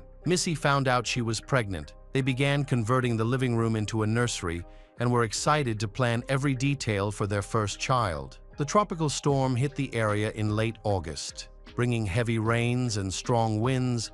Mike and Missy attended Lamaze classes together. They had chosen a name for their child and were looking forward to Missy giving birth naturally as soon as class ended. The sky darkened with ominous clouds, and lightning flashed in the distance. That Lamaze class would be the last time anyone saw Missy and Mike alive. The storm hit on the night of August 21st, and after it passed, everyone returned to their normal routines. Children began arriving at Key Largo Elementary School, and teachers discussed the terrible storm that had just occurred. However, Missy did not show up for work that day. Whenever she took a day off, she always called ahead to avoid worrying her students. Demonstrating her dedication to her job, Missy's absence was not only unusual, but also alarming. Worried, her colleagues called Missy's home, but no one answered. They continued to call Mike's sister, Sharon, to inquire about the situation after hearing the news. But Sharon called Missy's home, but no one answered her either. She tried again, but still, no one picked up. Strangely, even Mike and Missy's answering machine was not working. Sharon informed Missy's colleagues that she was unable to contact her, prompting them to visit Missy and Mike's home. The door was locked, and all the curtains were drawn except for one, which was only partially open, allowing the colleagues to catch a glimpse of the living room. They were shocked to find a person lying motionless on the floor, with only the person's feet visible. Her colleagues felt worried after witnessing such a disturbing scene through the window. Missy's neighbor then noticed something unusual and decided to check it out. When Missy's colleagues informed him about the situation inside the house, feeling that something was wrong, the neighbor decided to break down the door. When they entered the house, they found Mike lying on his back on the floor. His arms and legs spread out, his head was wrapped in tape, his mouth was also covered with tape, and white socks were placed in front of him. Shocked, they quickly called the police to report the incident. The police arrived promptly to investigate the scene.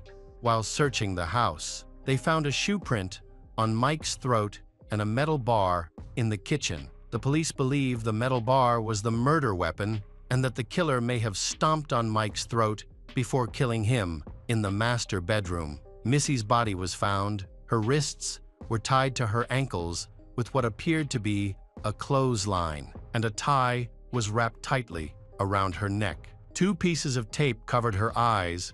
Missy had been abused while she was pregnant and then strangled to death. In the following months, the townspeople began installing alarm systems and purchasing weapons, worried that they might be the next victims. Meanwhile, the police were trying to determine what had happened. They believed that the killer had cut the phone lines and entered Missy's house using a ladder left by a contractor. The timing of the attack during a storm allowed him to enter and exit the house undetected. Interestingly, the killer only had a metal bar with him and used items found in the house to tie up his victims. Suggesting that he was experienced, DNA was collected from the crime scene, including semen samples found on various parts of Missy's body. The results of the autopsy confirmed that both Mike and Missy died from strangulation. Mike suffered injuries from being struck with the metal bar, but he also had severe bruising on his abdomen, indicating that he had been kicked in the stomach. Additionally, his throat was severely damaged from being trampled. The strangulation marks on Missy's neck indicated that she had fought back for some time, forcing the killer to attempt multiple strangulation maneuvers before ultimately killing her. Tragically, her child, Kyle, died from a lack of oxygen in the womb during the attack. Police believe that Missy was the primary target and that the perpetrator may have known Mike. As a result, the police began questioning people she knew. Police eliminated 3 potential suspects after they volunteered to provide DNA samples. The police then noticed that some of Mike's business dealings did not appear to be entirely transparent. They discovered that Mike had made several trips to a notorious drug manufacturing center during the height of Miami's illegal drug trade. The police investigated Mike's business dealings, but ultimately, this investigation went nowhere. As there was no evidence that Mike was involved in any illegal activity, time passed without much progress. Then, unexpectedly, there was a breakthrough in the case. Renowned FBI psychologist Dale Hinman was brought in and used the available evidence to create a detailed psychological profile of the killer. She suggested that the killer may have a criminal record, that he knew at least some aspects of Missy's habits, and that he may have been obsessed with her. This was a major turning point in the investigation. A police officer has been trying to catch a suspect named Thomas Overton for years. Thomas is believed to be responsible for the attack and murder of a 20-year-old girl. The girl was last seen at a movie theater where Thomas worked, and her body was later discovered wrapped in a tarp with popcorn kernels nearby. Although the police suspect Thomas, there is no direct evidence linking him to the crime. Thomas later became the prime suspect in the murders of Missy and Mike. However, there is still no direct evidence linking him to their murders. On October 6, 1996, Thomas was arrested while committing an armed robbery and was imprisoned for this crime. He later injured himself in a failed escape attempt while being transported to prison. He asked the paramedics to provide him with gauze. The police collected DNA from the swab and compared it to evidence found at Missy's home, confirming his involvement in the crime. Shortly thereafter, Mike confessed to the murder. He had previously worked at a gas station that Missy often visited, and he had attempted to flirt with her, which she found offensive. She confided in others about the encounter, especially since she was 8 months pregnant at the time, the night before her death. Missy told Mike's sister, Sharon, that Mike had approached her again.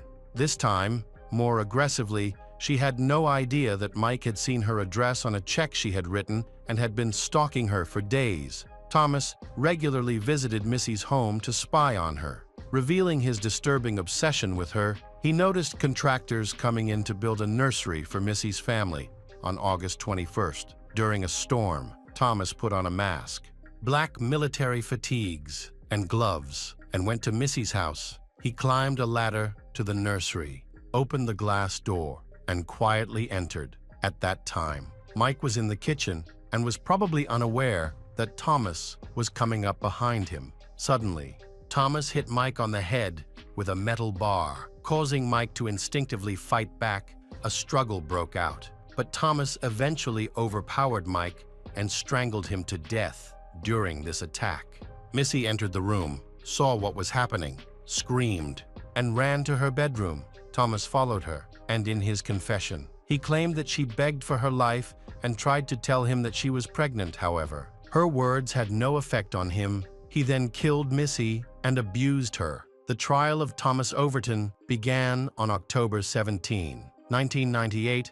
Prosecutors presented new evidence, including photos of Missy's pregnant belly that Thomas took after she was killed during the trial. Thomas smiled and gestured towards Mike and Missy's family throughout the proceedings. He remained cold and cruel, seemingly enjoying the attention and considering himself a victor. Despite the overwhelming evidence of his guilt, on March 18, 1999, Thomas Overton was sentenced to death for the murders of Mike and Missy McIver. He is currently on death row and has shown no remorse for his actions. Mike's parents died shortly after his death. Unable to cope with the loss, Mike's sister, Sharon, described Thomas as the embodiment of evil.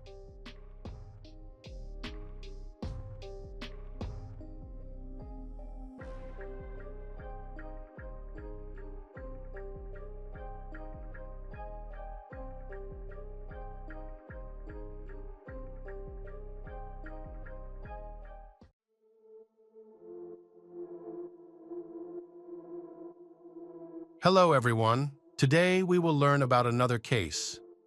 The case of Vaughn family. The Vaughn family, a family of 5 that everyone believed had a perfect life, lived in a beautiful house in the suburbs. To outsiders, they seemed like a happy and close-knit family. However, beneath this facade, their seemingly perfect life was about to take a dark and tragic turn that would shake everything to its foundation. Kimberly was born in Morris, Illinois, in 1972.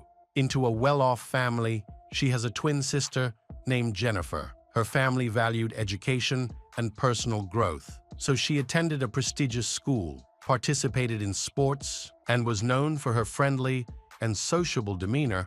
Christopher Vaughn was born in St. Louis, Missouri, in 1974, and grew up in a modest, close-knit family with 2 brothers. As a child, he enjoyed soccer, hiking, camping, and spending time outdoors with his family. Kimberly and Christopher met in the early 1990s and quickly fell in love. However, Kimberly's parents were not supportive of their relationship due to concerns about Christopher's age, his lack of a stable job, and his less affluent background. Despite this disapproval, Kimberly and Christopher were determined to be together. In the summer of 1994, after Kimberly discovered she was pregnant, they got married.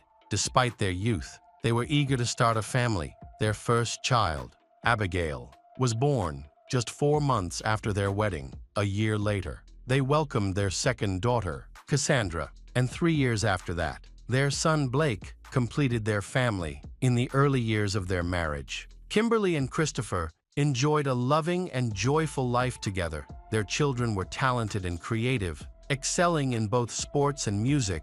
Kimberly dedicated herself to being a homemaker, actively participating in her children's activities. Meanwhile, Christopher was growing a small cybersecurity business. After a few years, the family relocated to Washington and eventually settled in a quiet town in Illinois, where they bought a spacious home. Their beautifully decorated house even earned them a feature in a local newspaper. Eager for a new challenge, Kimberly decided to pursue a law degree. She enrolled in a local university and earned her degree just a month before tragedy struck from the outside. Their family appeared to embody the American dream. However, things were not as perfect as they seemed. Christopher's job frequently required him to travel, during which he began an affair with a woman. This affair lasted about a year before Kimberly discovered it, shaking their marriage to its foundation. Despite Christopher's betrayal, they chose to stay together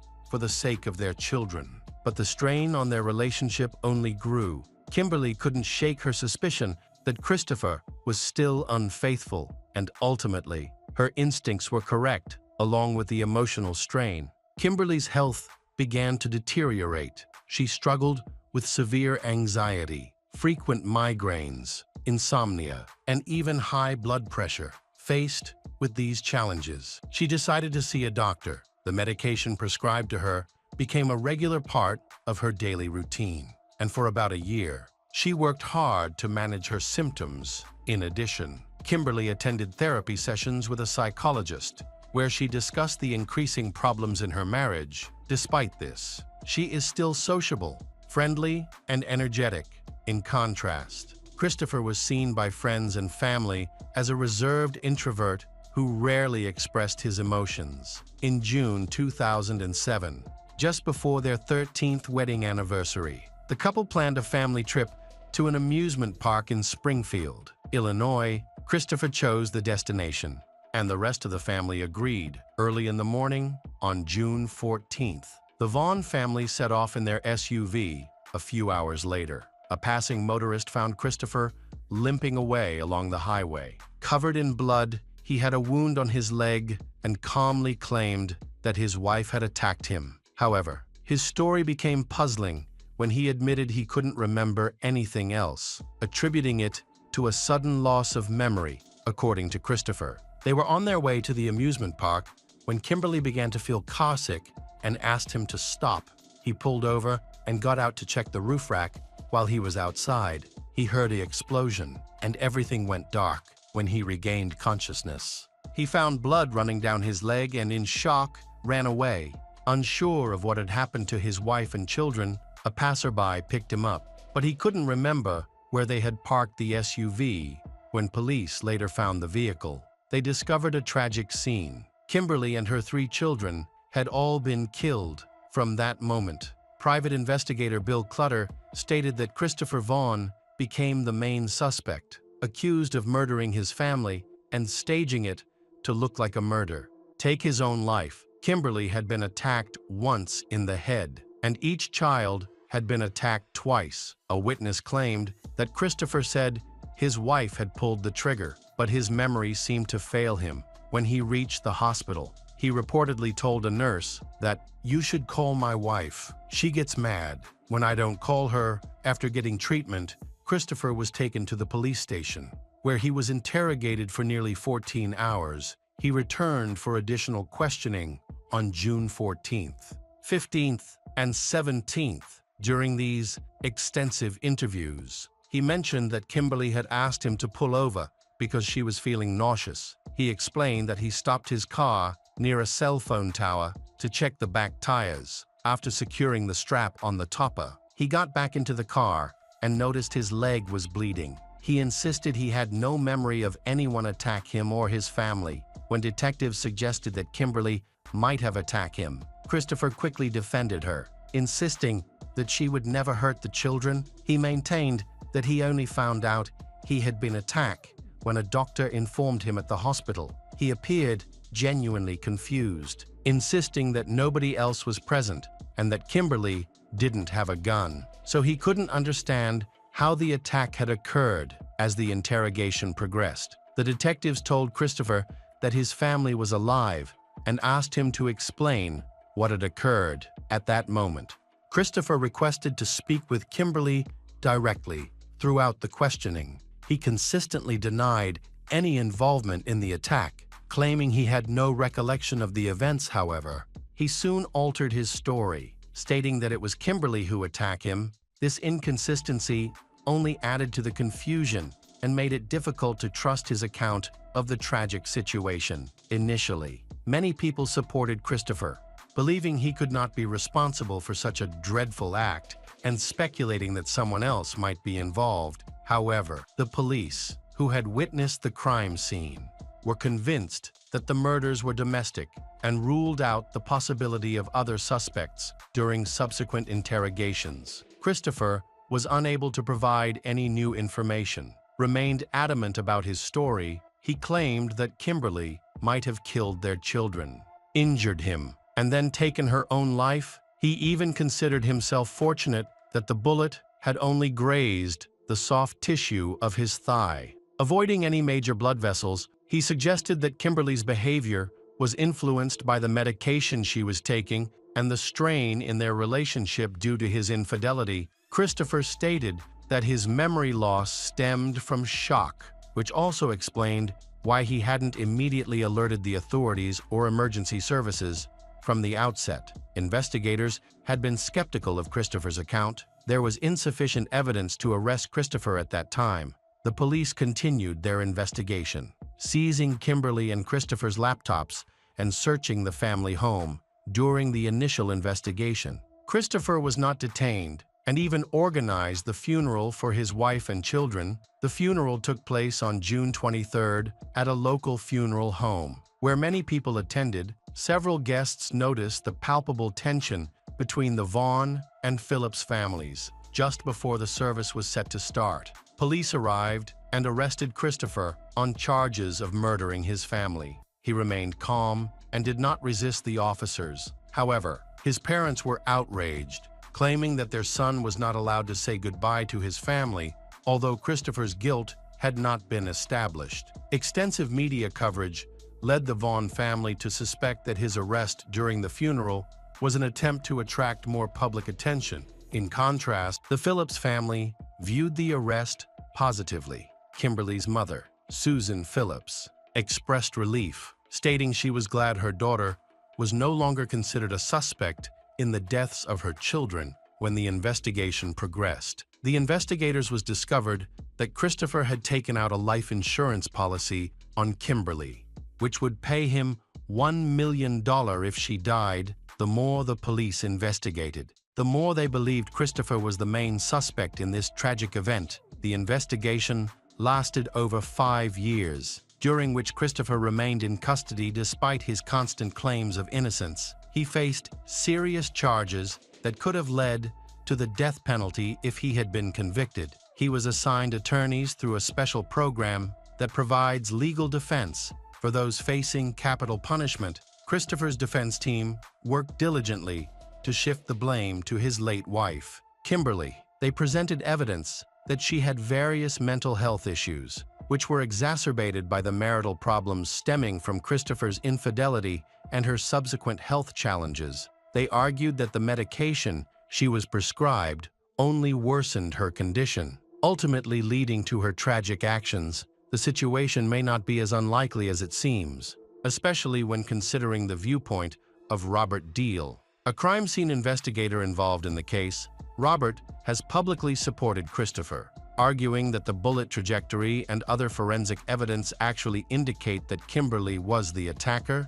He believes that investigators were overly focused on one theory and ignored other possibilities whenever Robert proposed ideas that contradicted the official narrative. He felt dismissed. He claims that the police insisted Christopher was a criminal mastermind who could outsmart everyone, including the experts. According to Robert, investigators often altered their theories to fit the evidence instead of allowing the evidence to lead them to the truth. The defense team highlighted that some crucial elements of the state's forensic case did not withstand scrutiny. For example, the state contended that Christopher unbuckled his wife's seatbelt after attacking her, claiming that a large blood stain near the latch came from Kimberly's injury. However, DNA tests later showed that the blood actually belonged to Christopher. This evidence significantly undermined the state's theory. The defense presented additional evidence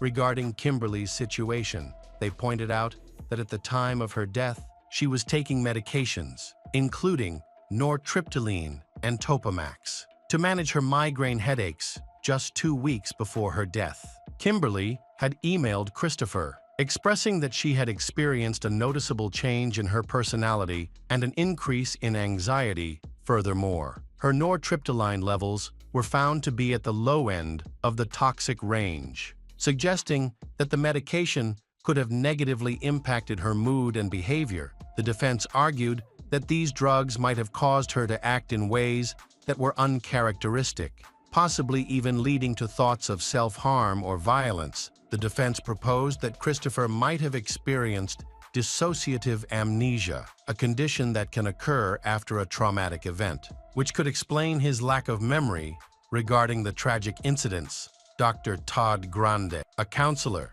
specializing in personality disorders, addiction, trauma recovery, and assessments, noted that such cases are not uncommon. He explained that individuals can indeed lose their memory after a specific traumatic event. Like an accident, Dr. Grande remarked, "I've seen this many times. I have no doubt that it's a real condition," and citing instances following severe motor vehicle accidents. At this point, things were starting to look more promising for Christopher's case, however, just as hope was building. A significant change occurred. The state enacted new laws abolishing the death penalty.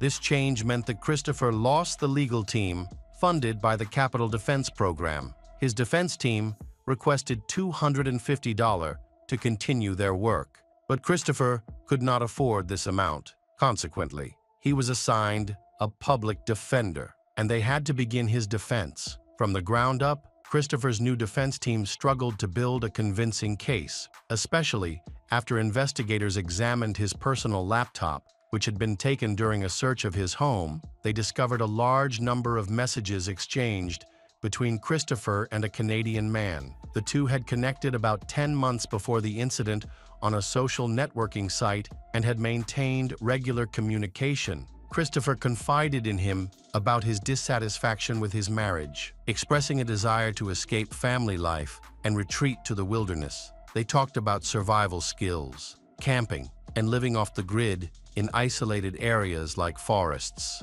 deserts, and mountains. At one point, Christopher even tried to persuade the Canadian man to help him fake his own death as a way to escape his responsibilities. He wanted to create a scenario where his wife, Kimberly, could collect the insurance money when the Canadian man declined to assist him. Christopher stated he would leave regardless, planning to abandon his job and urban life to vanish into the Canadian wilderness, beyond anyone's reach. About a month before the tragedy, Christopher began talking about a woman. He said he was in love with her and wanted to take her with him when he escaped. The police found her, who worked as a dancer at a local strip club that Christopher often visited. They had dated for a few months, during which Christopher frequently expressed his dissatisfaction with his family life. He even suggested that they run away together, but she dismissed the idea as silly and declined. Additionally, it was revealed that Christopher had been seeing another dancer as well. He had lied to her, claiming he was single and had no children in order to impress her in his desire to start anew. Christopher spent a lot of money and proposed that they escape to another country together. With the new evidence presented, Christopher could no longer deny his involvement, especially after significant changes were made to his defense team. The trial of Christopher Vaughn began in the fall of 2012 and quickly attracted media attention. Throughout the trial, compelling evidence emerged. Christopher had purchased a weapon shortly before the tragic incident and had practiced at shooting ranges multiple times, including the night before the family trip. Forensic experts determined that the bullet wound on Christopher's thigh was inflicted at nearly point-blank range, contradicting his claim that his wife, Kimberly, attacked him while he was outside the car and she was inside. Another critical piece of evidence came from bloodstains found on Christopher's clothing.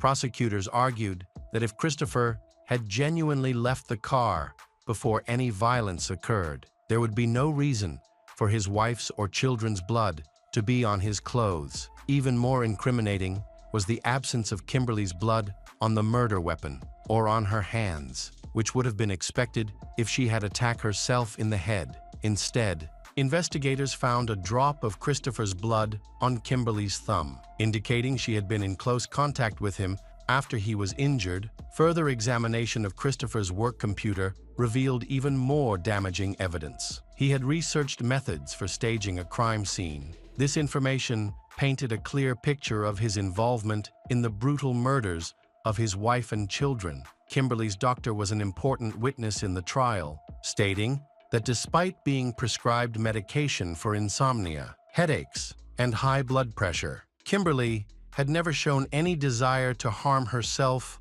or others. The defense tried to challenge this evidence, but the jury ultimately found Christopher Vaughn guilty of the brutal murders of his entire family. He received 4 life sentences, 1 for each family member, without the possibility of parole. Shortly after the sentencing, Christopher made an unexpected claim that he had clearly remembered the details of that tragic day and had never actually lost his memory. He stated that the gunshots occurred after he got out of the car and that he then saw the bodies of his children. According to him, his wife attacked him in the leg while yelling that it was all his fault before turning the weapon on herself to end her life. This new account was deemed ridiculous and did not affect the jury's decision, despite the significant evidence against him. Christopher's parents continued to advocate for his innocence publicly. For years, they appeared on talk shows, gave interviews, and managed blogs and social media accounts that depicted their son as a victim of a troubled marriage. They also blamed Kimberly's family, claiming her relatives never accepted Christopher and made his life difficult from the start. The Vaughn family submitted multiple petitions seeking clemency, hoping for Christopher's acquittal or a reduced sentence. Many of these petitions went to the state governor, who, after reviewing the case, stated he found no reason to question the court's decision. The governor noted that murdering a family member is among the most egregious crimes and assured there would be no leniency in this case. With all this information, is Christopher really the killer? Official reports said the weapon wound was in the thigh, very close to the genitals, and could have been fatal. However, he also attempted to escape to the wilderness without his wife, a detail that could suggest a possible motive. Furthermore, while in prison, Christopher reportedly wrote a 140-page notebook focused on his life, but he didn't mention his wife or children. Instead, his writing centered on his relationships with other women, which seems strange.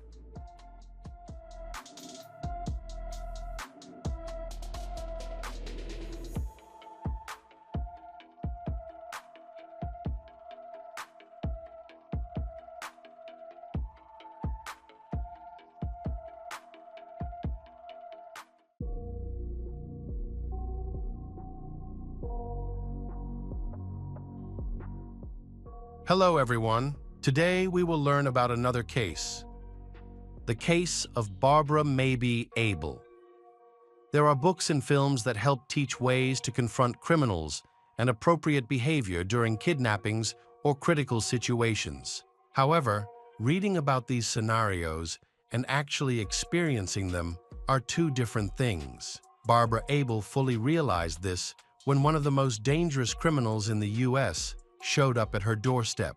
On November 14, 1974, a scared Dale ran to his neighbor's house and began knocking frantically on the door. When the neighbor opened it, he found the boy covered in blood with strange marks on his ankles. Dale explained that the marks were from ropes used by an unknown man who had tied him and his Aunt Beverly while his mother, Barbara, was kidnapped. The neighbor quickly called 911. When the police arrived at the Abel family's home, it looked like a crime scene. There was blood everywhere, and the neighbor noted that Barbara's car was missing, along with her.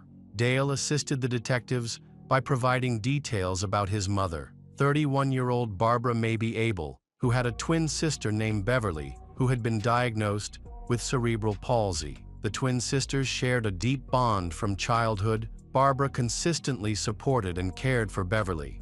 As they grew older, their relationship became stronger, with Barbara always striving to improve Beverly's quality of life and help her manage daily challenges. Barbara was smart, cheerful, and serious when necessary. After their father passed away, young Barbara took on many household responsibilities to help her mother. Throughout her life, she maintained a positive outlook and supported her loved ones during tough times. In April 1968, she gave birth to her son, Dale, and felt immense joy as a new mother. However, she soon faced challenges, primarily due to her breakup with the baby's father.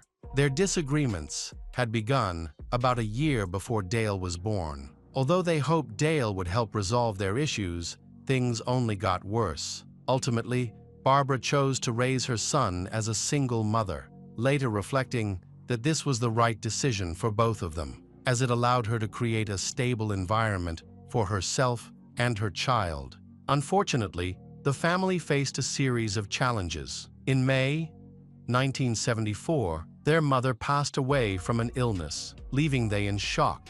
It felt as if their world had collapsed. Their family had always been very close, so their mother's death deeply affected both Barbara and Beverly. Despite their grief, they tried to maintain a normal environment for the younger generation. Barbara worked diligently, writing and taking a job at a radio station, while Beverly managed household chores. They lived in a modest home in Palm Beach, Florida, and surrounded 6-year-old Dale with love and care, gradually recovering from this tragedy.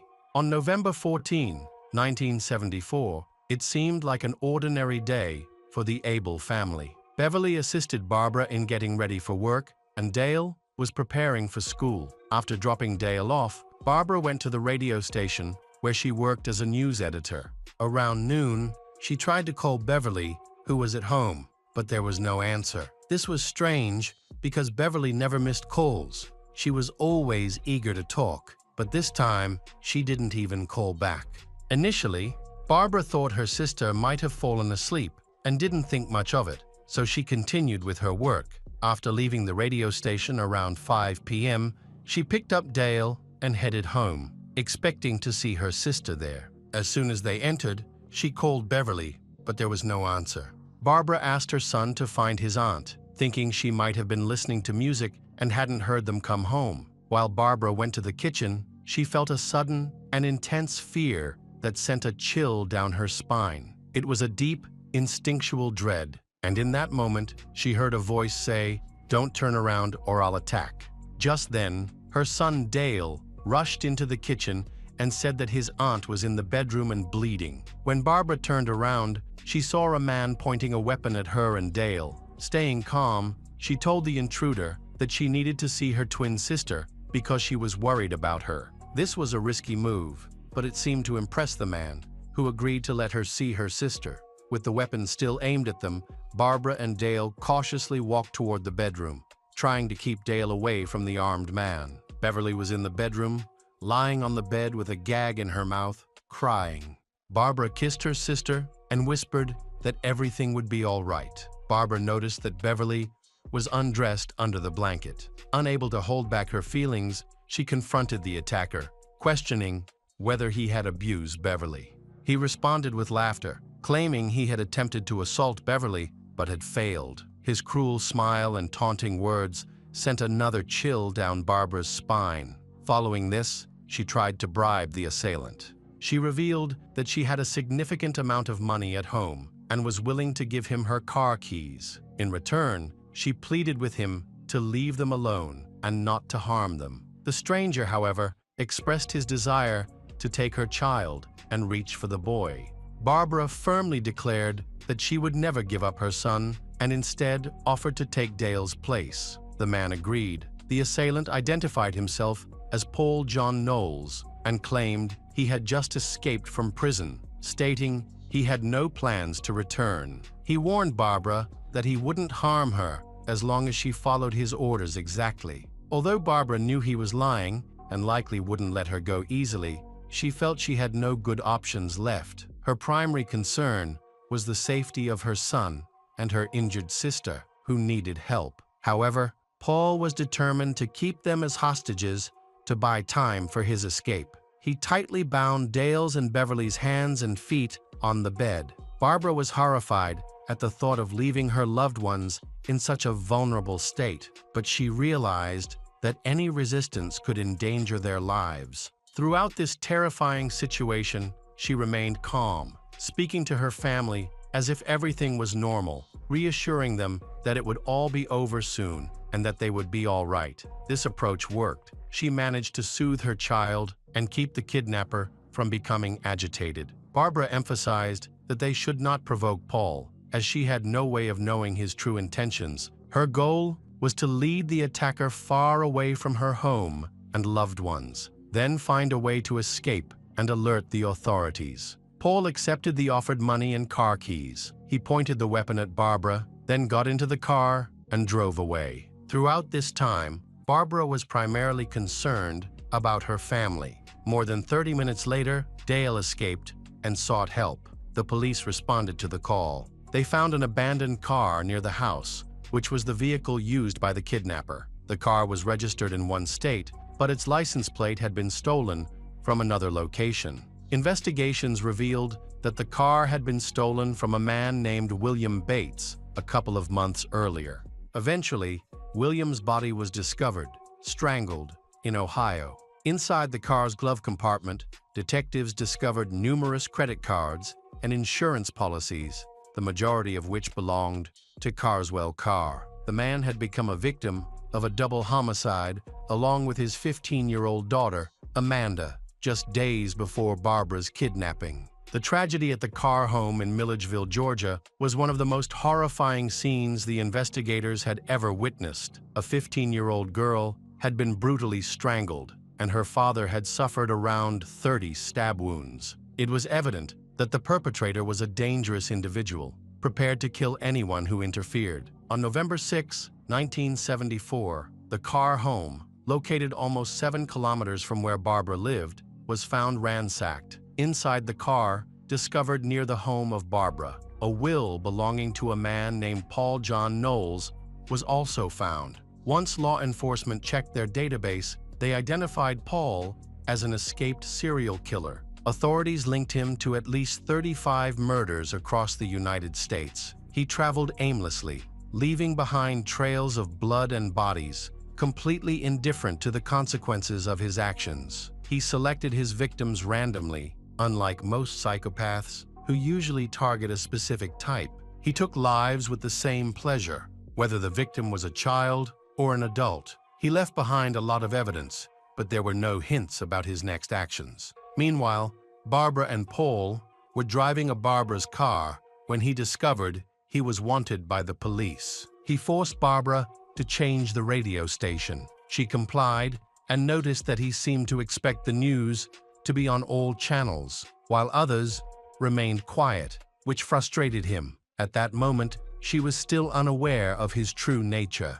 Suddenly, he confessed to having killed several people. This made Barbara uncomfortable, so she tried to change the topic to distract him from his violent past by discussing the weather, movies, or anything unrelated. Despite her attempts, he continued to casually mention his killings. Barbara began to act flirtatiously, realizing that her femininity might be her only chance for escape. Barbara decided to try to win him over. She called him sweet and offered him a cigarette. When Paul asked why she was being so nice, Barbara replied that she didn't believe he was a bad person, and even said he reminded her of the famous actor Robert Redford. This seemed to work. After the comparison, Paul became much more responsive, calm, and easier to talk to. They continued their conversation as if nothing bad had happened, as if they were simply on a date. Paul asked Barbara what she did for a living. She replied that she was a news editor on the radio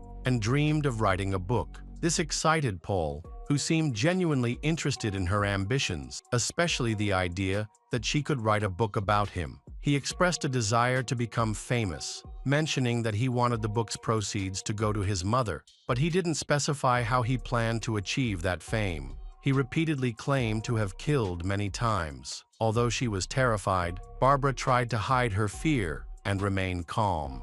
At one point, she realized that her only chance to escape was to push Paul out of the moving car, but she couldn't summon the strength or courage to do it. Barbara understood that if the investigators discovered who she was with, they would likely conclude that she was already dead. Paul was a ruthless predator with an insatiable thirst for killing. He was unpredictable and armed, which made him extremely dangerous. The most frightening aspect was that they were in an unknown location, and she had no idea where Paul was taking her. The detectives discovered that he was traveling between different states, often switching cars, and that his attacks consistently resulted in death. Occasionally, he took hostages, all of whom ended up dead. The chances of Barbara surviving her abduction were deemed very slim, but her family and friends refused to give up hope. They believed she could still be found alive. Law enforcement officials realized they had to act quickly because with every minute that passed, the likelihood of rescuing Barbara decreased. A search perimeter was set up on the roads in West Palm Beach, along with checkpoints. Authorities announced plans to intercept the suspect, Paul, focusing on Barbara's distinctive golden vehicle. However, detectives were unaware that they were too late. Paul had already taken Barbara beyond the checkpoints. Paul arrived with Barbara at a motel in Fort Pierce, about 100 kilometers from the scene of the abduction. He intended to rest there for the night and had no plans to release Barbara. To avoid suspicion, they registered as Mr. and Mrs. Smith, pretending to be on their honeymoon. Barbara felt that the hotel receptionist was suspicious of them based on her gaze. Meanwhile, she knew that Paul was carrying a weapon at his waist. To allay the receptionist's suspicions, Barbara embraced Paul and acted like a loving wife. This successfully convinced the administrator, who then handed them the key to the room.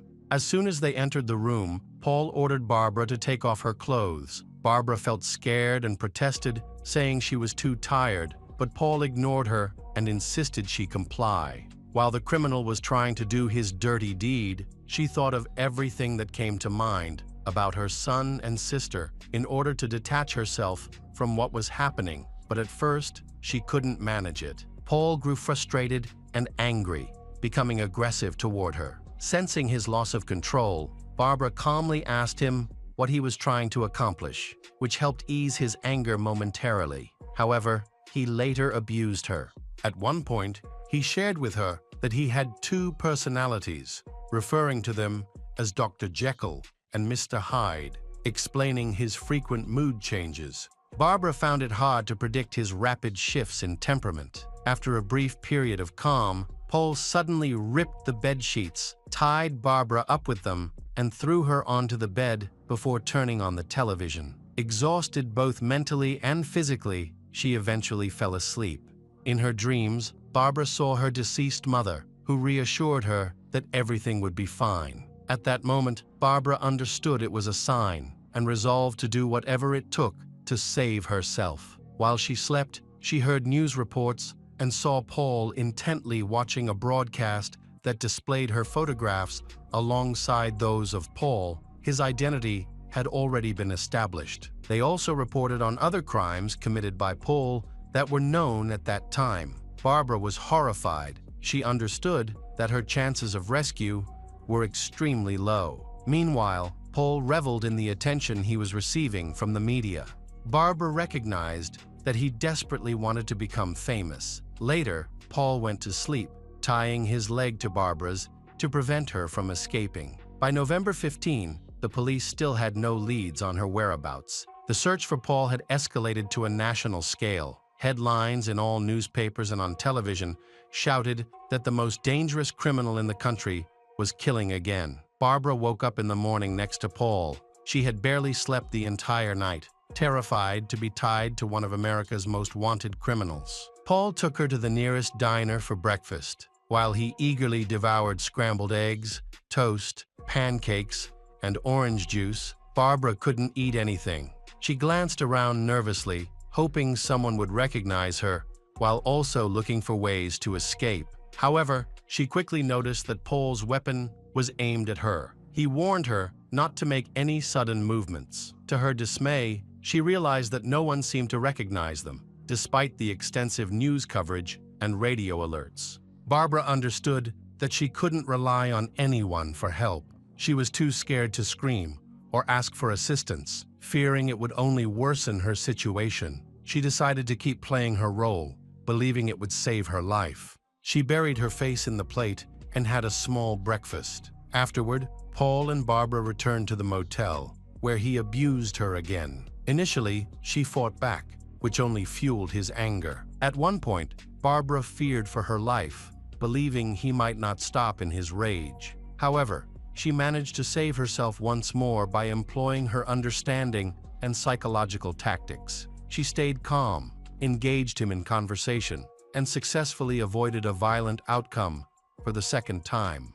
During their dialogue, Paul mentioned that he wanted to get to know Barbara before everything changed, clearly referring to his criminal actions. Thus, she realized that she had found a way to connect with him, and her chances of a positive outcome immediately increased. Later, Paul tied her to the bed again and stepped out to make a phone call. Barbara struggled to free herself, but was unsuccessful. Then she noticed a key on the nightstand. It appeared that Paul had hastily closed the door and locked it. Oddly, it seemed as if he had done this intentionally, perhaps to protect her from himself. A few minutes later, he began banging on the door from the outside. Barbara waited in silence, her heart racing. Through the door, he told her that he knew she couldn't speak because of the gag in her mouth. He urged her not to tell the police that Paul had hurt her, claiming he never meant to harm her and was sorry for what had happened. His final words were, "I love you, and I'm leaving." After that, the sounds outside faded away. He had truly left. At first, Barbara was too scared to move. She didn't scream or call for help, fearing he was still outside, waiting for a reason to hurt her. She wondered if he had said those things to test her, as if she needed to prove something. However, she also realized that if she waited too long, he might change his mind, and she would miss her chance to escape. Finally, Barbara managed to free herself using the sharp edge of a piece of glass from the nightstand. She quickly called the front desk, telling them that a serial killer had kidnapped her, then hung up. The administrator alerted the police and requested assistance. A few minutes later, police officers opened the door. After her release, Barbara immediately called Beverly to hear the voices of both her sister and her son. They were overjoyed that she had managed to escape. However, despite the happy reunion, Barbara was still troubled by the fact that Paul was still at large and could return to harm her. Her nightmare could not truly end as long as he remained free. Fortunately, she did not suffer serious physical injuries during her kidnapping, but the psychological effects left her deeply affected. Barbara experienced post-traumatic stress disorder for a long time. She credited her faith in God for helping her family heal and chose to forgive Paul in order to find peace moving forward. By November 17, law enforcement had learned that a patrol officer, Charles Campbell, was missing and suspected he might have been abducted by Paul. The officer had attempted to stop a vehicle and approach the driver's window, but he was too late and saw a weapon aimed at Charles. Paul kidnapped Charles and took the patrol car, leaving behind Barbara's car. Shortly after, the police vehicle was found abandoned on the roadside while Paul was trying to stop another driver, James Mayer. Now, Paul had two hostages, whom he later transferred to another vehicle after killing the driver. About 100 kilometers into Georgia, a gas station employee noticed a man in uniform acting strangely in the back seat of one of the vehicles that had pulled in. He promptly alerted emergency services. After the vehicle left, the employee reported his observations, which helped law enforcement identify the car and its location. They initiated a chase and managed to intercept the vehicle. However, Paul refused to stop, even with flat tires. Driving on flat tires didn't last long. He lost control and crashed into a barrier. Paul abandoned the vehicle and fled into the woods. The police chased him closely, and explosions were heard from the forest. Despite this, Paul managed to escape again. The following day, a hunter saw Paul in the woods. He noticed that Paul was injured and reported the sighting to the authorities. Eventually, Paul was captured and refused to reveal the location of Charles and James, the driver of a stolen car. On December 18, about a month after their abduction, they were found tied to a tree in Georgia, both dead from wounds inflicted by a weapon. News of Paul, the most dangerous serial killer, spread on television, bringing relief to Barbara and her family. She had spent over a day in captivity and fully realized the threat the detectives were facing. Barbara remembered that he had escaped from prison before and feared it could happen again, leaving her and her family feeling unsafe for a while. They moved in with relatives, but this offered little comfort to Barbara. Barbara understood that she could only find peace if Paul could never harm anyone again. During this time, she faced significant psychological struggles. On the way to prison, Paul had a devious plan in mind. He was placed in the sheriff's car, and they drove to the location. The driver and accompanying officer were unaware that Paul had a paperclip with him. During the drive, Paul waited for a moment when the officers were distracted and managed to pick the lock on his handcuffs. A struggle broke out, and he seized the officer's weapon. Fortunately, the sheriff reacted quickly. He attacked Paul, emptying his entire magazine, realizing that both were in mortal danger and only decisive action could save their lives. Paul had died. This news brought immense relief to Barbara, her family, and many others who had been anxiously following the villain's actions across the country. Finally, he could no longer pose a threat, allowing everyone to breathe a sigh of relief. After much contemplation, Barbara ultimately decided to stay in her home instead of moving. Although she was going through a difficult time, the house held memories of her mother and the joyful moments of her childhood. Among these memories was her miraculous escape from one of the most dangerous serial killers in the U.S.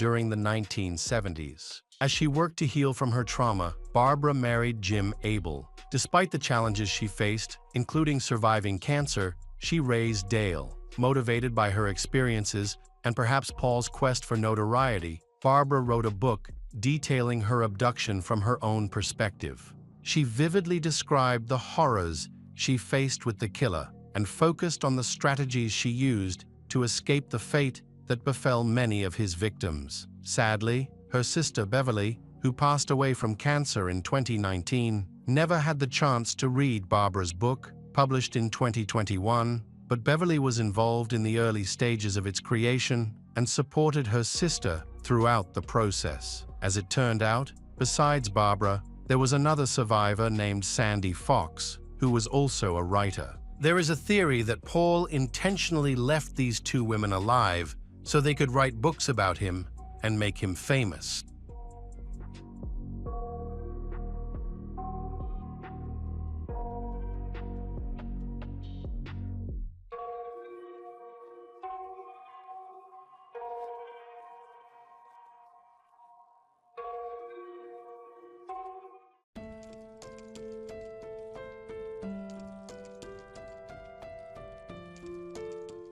Welcome back to our channel. Today we will explore a new case, the case of Linda Curry. To avoid tragedy, sometimes it is enough just to walk away, to leave someone who behaves strangely and potentially dangerously, but in some heartbreaking cases, the victim and the killer remain fated to be together. Leading to an irreversible outcome, Linda was once a charming woman with impeccable taste. She balanced her career during the week with dancing on weekends, which helped her relax and stay active even in her 40s. She looked stunning with her education. Linda achieved professional success, earned a good income, and maintained her perfect image. In 1989, she met Paul Curry at work. Paul quickly impressed Linda with his intelligence. Their relationship gradually developed into marriage, which took place on September 12, 1992, in Las Vegas. Compared to the accomplished Linda, Paul seemed rather ordinary, leaving many to wonder why such a successful woman was attracted to him. Although Linda spoke of him with admiration, their friends felt the couple lacked harmony. Paul was short and not particularly noticeable. Except for his intelligence, he lacked wealth and career success, which he often attributed to his age. Many found Linda's choice unusual. Her friends felt she was simply flattering herself by being with a younger man who was 13 years her junior, about a month after the wedding. Linda called her friend Mary Siebold to tell her that Paul wanted to buy her $1 million life insurance policy, and Paul is the beneficiary. Soon after, Linda began to experience strange and disturbing changes in her life. Previously full of life and energy, she was now tired all the time, and her appearance was affected. These symptoms caused Linda's relatives and Mary to begin to suspect that Paul might be the cause of Linda's declining health. Paul firmly denied these suspicions and even threatened to sue Mary for slander after she made some unfounded comments. However, this did not alleviate her suspicion that Paul might be behind Linda's difficulties. Mary continued to contact Linda and noticed that she was becoming increasingly weak, sensing that something was wrong. Mary advised Linda to leave Paul, believing that he could be a threat. However, Linda insisted that Paul was not the cause of her health problems. She often spoke highly of Paul, describing him as a loving and devoted husband who showed his affection through compliments and romantic gestures. Linda believed that her problems could stem from the stress of her job rather than her relationship. Despite seeing doctors regularly, Linda's health continued to worsen. The medications prescribed had no noticeable effect. Back in the 1960s, when Mary and Linda worked at a nuclear power plant, Linda was known for her impeccable fashion sense, and Mary was often surprised by how she maintained her figure despite enjoying food. During their regular meetings at work and outings, the two women formed a strong bond, sharing everything about their lives. Mary admired Linda's exceptional taste as she skillfully matched outfits, shoes, bags, and accessories. Mary and Linda shared a passion for fashion and beauty. They were also ambitious, career-focused individuals determined to succeed in their respective fields. Linda advanced quickly in her career. She started as a secretary and eventually became a manager with her own office. Linda had been married twice, but had ended both marriages. Afterward, she began a long-term relationship with an insurance agent named Bill Sandretto. They dated for over 8 years, but they never chose to get married. Primarily because Bill valued his independence, Linda and Bill went through multiple breakups during this time, but they always reconciled since the 1980s. Linda has become the head of the department and started earning a good income. Linda was enthusiastic about spending money, but she made an effort to avoid impulsive purchases. She managed her budget well and planned to make several major purchases. In addition to maintaining her fashionable appearance, she bought a car and a spacious house in San Clemente, California. This house was the dream home she had envisioned for many years. Finally, she was able to buy it for herself, marking a significant milestone that confirmed her success. This achievement filled Linda with pride. In early 1989, around the time of Linda's 45th birthday, her relationship with Bill came to an end. Paul, a consulting engineer hired at her company, frequently encountered her. He had a background in nuclear engineering and was a young professional with experience in power plant safety organization. However, he was seen as somewhat eccentric and quickly earned a reputation for being selfish and arrogant. His behavior was often deemed unacceptable, and he used his intelligence as an excuse for it. While Paul was indeed intellectually gifted and outperformed many of his colleagues based on his achievements, he also claimed to have won $26 in the lottery on his first try, which he attributed to careful calculation. Additionally, he belonged to an international community of high IQ individuals and often showcased his certificates. However, aside from that, he lacked any notable accomplishments. Paul was intelligent and charming, which impressed his boss, Linda, who quickly fell in love with him. After 3 years of dating, they decided to marry. Fulfilling a long-held dream of Linda's, Linda often described their relationship as very loving, which seemed to justify her choice, even though she later confided to friends that there was no intimacy between them. As Paul showed little interest shortly after their marriage, Paul suggested they merge their finances. Linda contributed most of the income to their household, although they had plenty of money initially. Linda soon realized that her salary was not enough to cover their expenses. Despite her careful budgeting in the past, she found it increasingly difficult to save, and her funds were nearly depleted each month before her next paycheck. when she investigated the issue. She discovered that Paul had been using their joint finances to support 2 ex-wives and 3 children, whom Linda had not known about before their marriage. He dismissed this as a minor deception, and unfortunately, Linda believed him. This revelation surprised her friends, as she had always been financially responsible. As their marriage continued, Paul displayed increasingly suspicious behavior, leading to repeated concerning incidents, along with the story of the insurance contract. This raised red flags, since he entered the marriage without any assets. While Linda owned a large mansion, multiple cars, and had invested in designer renovations, she still dressed elegantly and had a taste for expensive items, none of which Paul possessed. Paul must have known that his wife already had several life insurance policies in place, but he was not listed as a beneficiary on any of them. Her sister,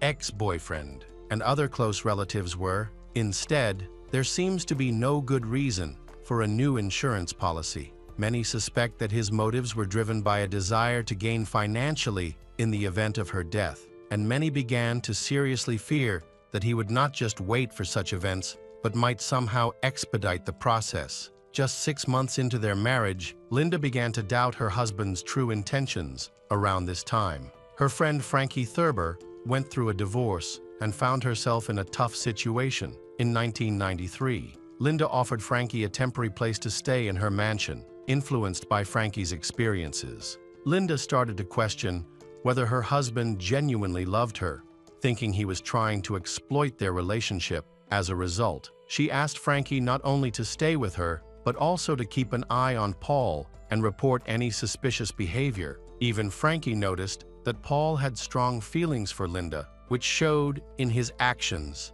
Although Paul wasn't wealthy and couldn't shower her with gifts, he expressed his love by taking care of her. He would cook delicious meals and pamper her with treats when she came home from work, followed by running a hot, foamy bath for her. This daily ritual became Linda's favorite. Observing this, and after listening to Frankie, even Mary eventually agreed that Paul seemed to be a loving husband, dedicated to making his wife happy. In June 1993, just before their first wedding anniversary, Linda's health began to decline. She experienced a mysterious illness, feeling persistently unwell without any typical symptoms of common ailments, like a cold. Instead, she suffered from ongoing stomach issues. Her condition worsened rapidly, and within a few days, she was hospitalized. By then, Linda was unable to get out of bed, shocking everyone around her, including her doctors. As she was once a healthy and vibrant 45-year-old woman, despite extensive examinations, the cause of her illness remained undetermined. In early July 1993, Linda was admitted to a hospital in Samaritan due to gastrointestinal problems. She was given a private room and assigned a qualified nurse for her care. Paul, her husband, stayed by her side and did everything he could to support her. 2 days after the admission, the nurse connected Linda to an IV for hydration and briefly left to attend to another patient. When the nurse returned, she noticed something alarming. The saline bag appeared unusually dark. The fluid looked cloudy and slightly yellowish, suggesting that something might have been added to it. The nurse quickly disconnected Linda from the IV, took the bag for lab analysis, and reported her findings to the hospital management. On that day, Linda received a visit from her ex-boyfriend Bill, who was shocked by her frail appearance. Linda looked emaciated, as if she was struggling to survive. Within a week, she decided to go home, despite having difficulty walking, and was discharged from the hospital. However, her happiness was short-lived. Just 21 days later, she was readmitted due to a stroke. Linda nearly died, but was saved at the hospital. Subsequently, an analysis of her IV bag revealed a dangerously high dose of the painkiller lidocaine, which should not have been present for intravenous use. The medical center's management contacted the police, prompting an investigation that focused on one suspect, Paul, who was accused of attempting to poison his wife. Despite these alarming developments, Linda maintained that she loved Paul and had no plans to leave him. Did she realize that he might be the poisoner?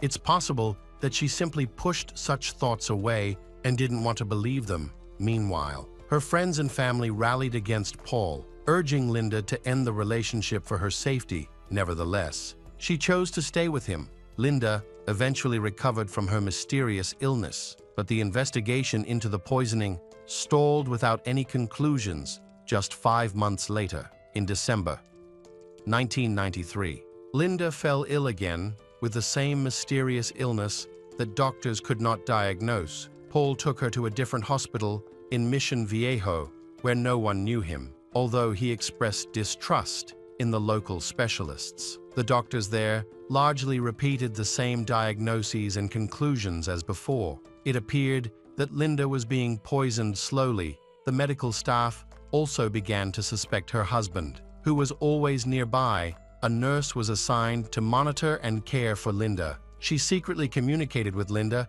and warned her that her husband might have ulterior motives. A few days later, a similar incident occurred to one that had happened 5 months earlier. The nurse had briefly stepped out, leaving Paul alone with Linda. When the nurse returned, Paul was missing, and the IV drip bag looked different. It was later analyzed and found to be contaminated with unknown substances. The medical staff was already suspicious of Paul, believing he might be involved in an attempt to harm Linda to ensure her safety. They even placed a warning sign at the entrance of her room, with the content prohibiting Paul Curry from entering without an escort. The police were called back to Linda's room, where she explained that Paul had significant credit card debts, yet she insisted he was a wonderful, devoted, and loving husband. She maintained that he was very kind and could never harm her. It was possible that both medical institutions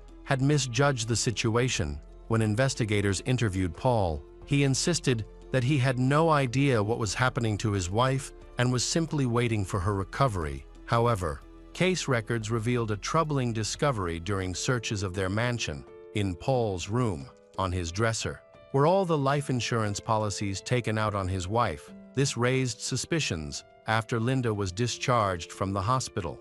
She spoke with Frankie, who confirmed that she had not placed the documents there, which meant Paul had done it. There was no one else involved. It was evident that Paul aimed to profit from her death. Despite this, Linda did not believe he was capable of such a terrible act. Nearly 6 months later, on June 9, 1994, Mary received an email from Paul informing her that Linda was feeling worse than ever and that an ambulance had been called. He believed Linda was dying and urged Mary to come and support her. Later, around midnight, Paul called 911, claiming he had awakened to find his wife not breathing. In subsequent conversations with Linda's family and the police, he maintained that he sensed something was wrong, saw that Linda was barely breathing, and tried to perform artificial respiration, but she did not respond, prompting him to call for emergency help. By the time Linda arrived at the hospital, she had already died. Paul appeared to be a heartbroken widower, crying on the shoulders of Linda's family and friends, while they all quietly suspected him of murder. During the autopsy, the forensic expert found an unusual mark behind Linda's right ear, which they believed might be a sign of a syringe injection. A toxicology report later showed that Linda had a lethal amount of nicotine in her blood. This was particularly puzzling since Linda had never smoked. How could nicotine have entered her system? Consequently, her death was ruled a murder. But authorities found no evidence linking Paul to the crime. There were no syringes or needles at the scene, and the IV bags from previous cases did not have Paul's fingerprints. Meanwhile, Paul attempted to claim $1 million in life insurance from his deceased wife because he had previously successfully convinced Linda to purchase a new policy. Soon after Linda's death, it was discovered that she had handwritten a note, leaving half of her estate to her sister. This infuriated Paul, who sought legal advice to claim the entire inheritance, but he was unsuccessful. Everything had to be divided. In the end, Paul Curry collected $419 from Linda's 2 life insurance policies and her retirement plan. It also came to light that all of Paul's educational and professional credentials were forged. Even the supposed International Organization of Intellectuals was a scam. He hadn't even graduated from college. As a result, he was fired from his job. Now, these incidents were decided to be viewed in a new light. In 2002, the former state prosecutor retired, and a new one took over, showing immediate interest in Linda's case. At the time of Linda's death, he was still in law school, but he had since become the district attorney and was eager to make a name for himself. He was particularly intrigued by the media used to store evidence from the mid-90s, especially the extensive analysis of microcassette analysis. All conversations with suspects and witnesses had been recorded, including an interview with Linda conducted shortly before her death while she was in the hospital in August 19, 1993, during the investigation. Authorities believed Linda was a victim of poisoning and sought to identify any potentially dangerous individuals in her life who might want to harm her. Mary quickly named one suspect, Paul Curry. He had the most significant motive. He stood to gain $1 million from insurance and ownership of his wife's property. The new prosecutor investigated the background of Paul and found that his entire life was based on deception. A poison expert specializing in substances like nicotine was consulted for the case. He determined that the nicotine level in the victim's blood was 4 to 5 times higher than a lethal dose, which could not have resulted from smoking alone, given the forensic expert's initial findings. It was concluded that Paul had administered a fatal injection discreetly behind Linda's ear. Death occurred approximately 20 to 30 minutes later, leaving no chance to save Linda. In addition to nicotine, significant amounts of a sedative and sleeping pill were detected in her blood. It appeared that he first sedated his wife to administer the lethal injection without raising suspicion. Adding the sleeping pill was easy for him since he often cooked for Linda and experimented with different sauces and spices. A neighbor testified that Paul went to the store for cigarettes that evening. However, it was clear that Linda could not have absorbed such a high dose of nicotine even if she had smoked 5 packs. The nicotine must have been injected. After losing his job, Paul relocated to Kansas, where he remarried and had a son. He initially worked as a used car salesman and did well, but later grew bored and switched to being a building inspector. During this time, he had never broken the law and seemed to be a good family man and a respected member of the community. On November 9, 2010, Sergeant Schull questioned Paul Curry under the pretense of questioning him as a potential witness in an unrelated case. In reality, they aimed to discuss Linda's death. Paul, believing they were out-of-state police officers unfamiliar with him and his late wife, began talking freely when asked about his past relationships, without requesting any identification. To the officer's surprise, he shared a story that contradicted his earlier statements. This led to the decision to arrest Paul Curry for revealing too much information. 16 years after his wife's death, Paul was finally held accountable. Unfortunately, justice did not hurry, and he did not appear in court until September 2014.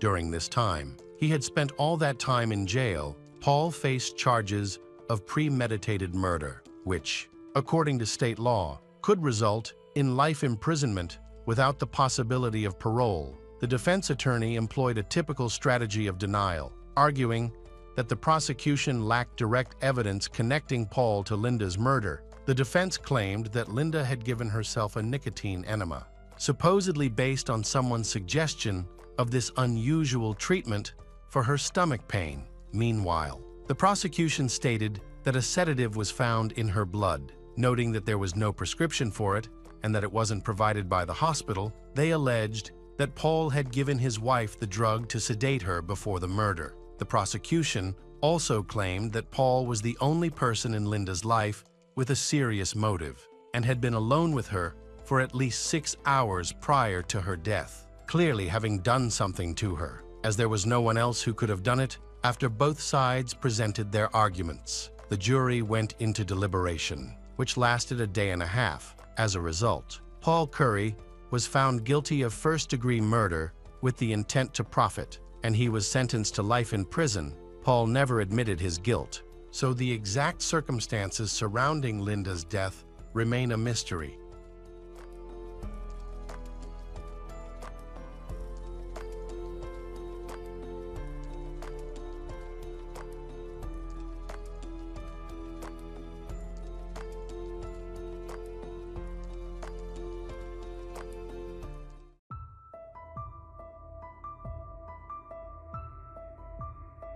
Hello again, true crime fans. We've got another mysterious case to explore.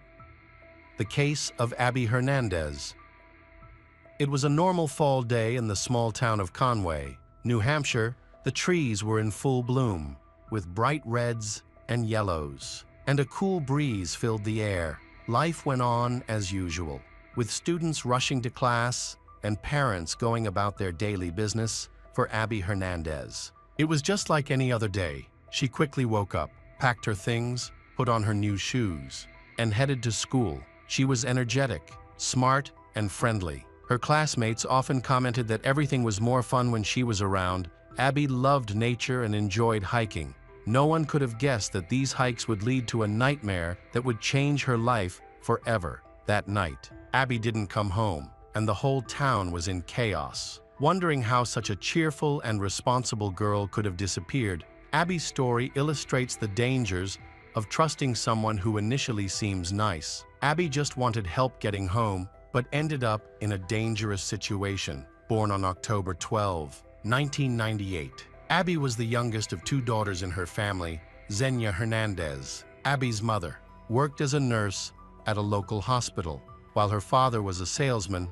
Overall, Abby's family was happy and well off. However, during Abby's high school years, her parents decided to divorce. Shortly after the divorce, her father remarried and started a new family, leaving Abby and her sister to live with their mother. Although Abby's father continued to provide financial support, his relationship with his daughters was limited to brief greetings. From a young age, Abby had many friends and frequently changed her interests. Eager to explore new ones, she participated in sports, enjoyed drawing and photography, read a lot, and learned foreign languages easily.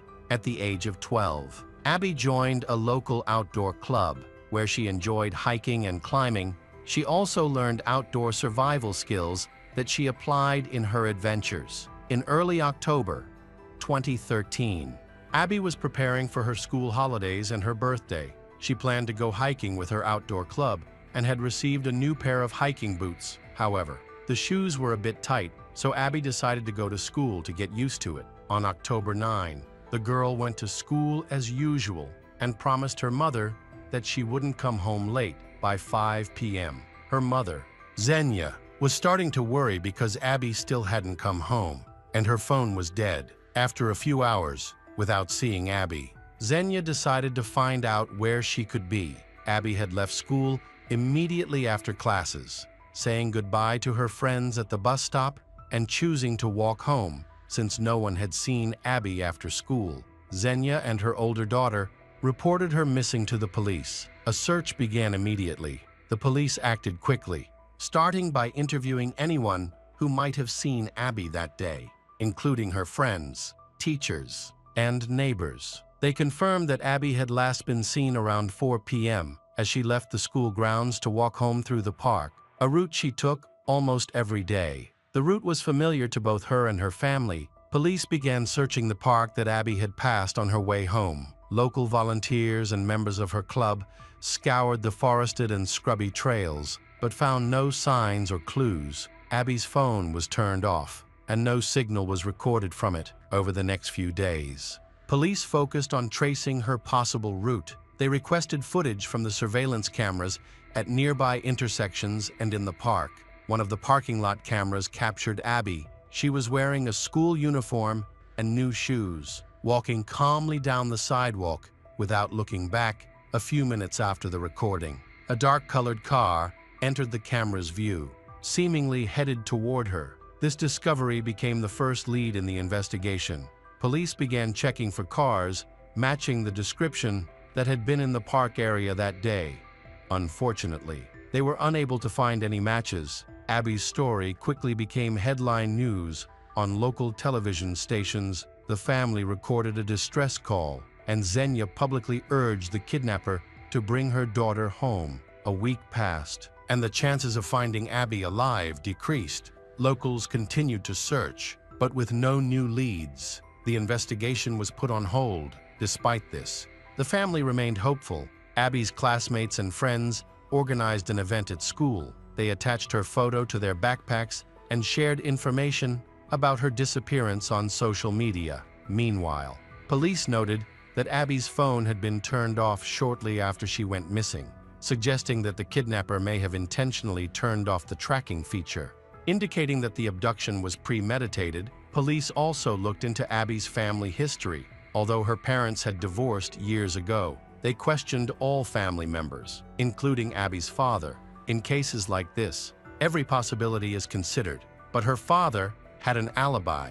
He was in another city at the time of Abby's disappearance, so he was eliminated as a suspect on October 15. 6 days after Abby went missing, police received an unexpected call from a resident in the nearby area. He reported seeing a dark-colored car, similar to the one captured on security cameras, parked in an abandoned lot next to an old warehouse. The task force quickly went to investigate, but when they arrived, the car was gone, however.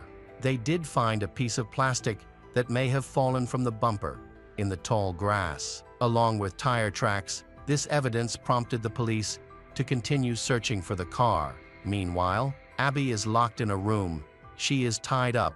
Her kidnapper, a man in his 30s with long, unkempt hair, introduces himself as Nathaniel. He says he won't hurt her as long as she obeys him, but his behavior becomes increasingly erratic. Abby soon realizes that her kidnapping is part of a carefully planned plot. Despite her fear, she focuses on staying calm and recalls her survival training. She pays close attention to her surroundings, the layout of the room, and how often her kidnapper appears. She takes note of anything that could help her escape or provide information to her rescuers. Abby quickly realizes that her kidnapper is mentally unstable. He can be friendly at times, even bringing her food, but he also threatens her. If she asks too many questions, Nathaniel does not explain why she was kidnapped, but makes it clear that she will be there for a long time. Abby tries to keep her composure to avoid provoking him. The basement is dark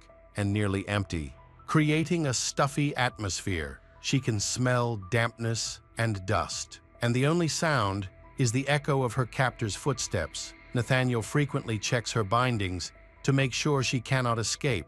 However, Abby notices that he has tied them too loosely. When he leaves the room, she begins to shake the chair in an attempt to loosen the ropes. She almost succeeds, but Nathaniel returns just in time.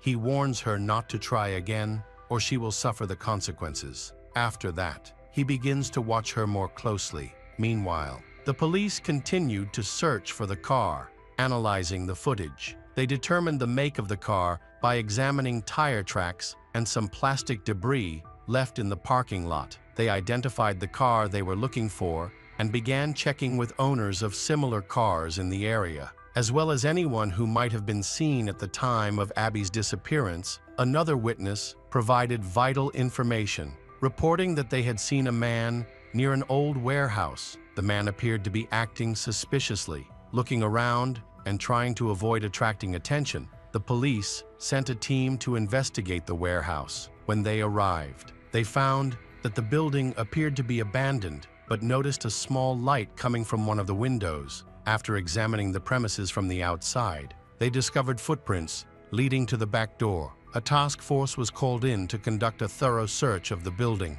The task force moved in with stun grenades to disorient the kidnapper. Nathaniel attempted to escape, but was quickly apprehended. He resisted, shouting threats and claiming that he was innocent. Abby was initially confused and frightened by the noise, but her fear turned to relief when the door opened and she saw the police. They freed her from her chains and wrapped her in a blanket to help her feel warm and safe. The The rescuers reassured her that she was safe and that her mother was waiting for her after several days of captivity. She was finally rescued and taken to the hospital for evaluation, although she felt mentally exhausted. She was in relatively good physical health. Medical professionals, including doctors and psychologists, worked with her to help her recover from the traumatic experience. Nathaniel Kibbe was arrested and charged with kidnapping. The investigation revealed that he had been following Abby and paying attention to her habits. Nathaniel had no permanent home, moved frequently, and had a history of minor crimes. Evidence found in his car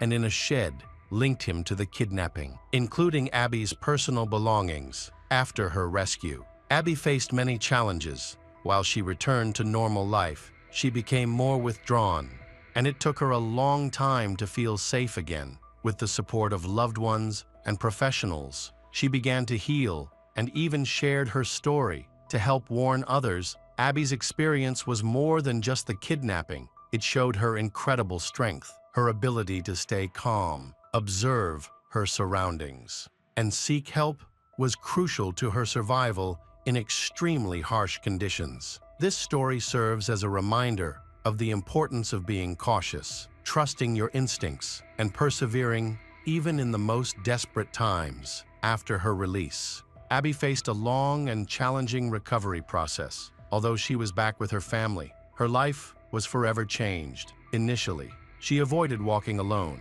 stayed away from crowds, and regularly checked her windows and doors before going to bed. Gradually, she began to feel safer and started to rebuild her life. Abby was determined not to let fear control her life. She chose to use her experiences to help others. She began speaking at school assemblies and community events, emphasizing the importance of always being mindful and prioritizing personal safety. Her story resonated with many, inspiring other trauma survivors. Her kidnapper, Nathaniel Kibbe, was sentenced to a lengthy prison term. During the trial, Abby took the stand and expressed her thoughts. Her words symbolized her resilience and marked her victory over the terrible fear he had tried to instill in her. Years later, Abby discovered her passion for working with organizations that support children and young people. She played a key role in creating safety programs to ensure that others would not have to face the same situation she endured. Her determination and strength helped her regain her joy in life. Despite the traumatic experiences she faced,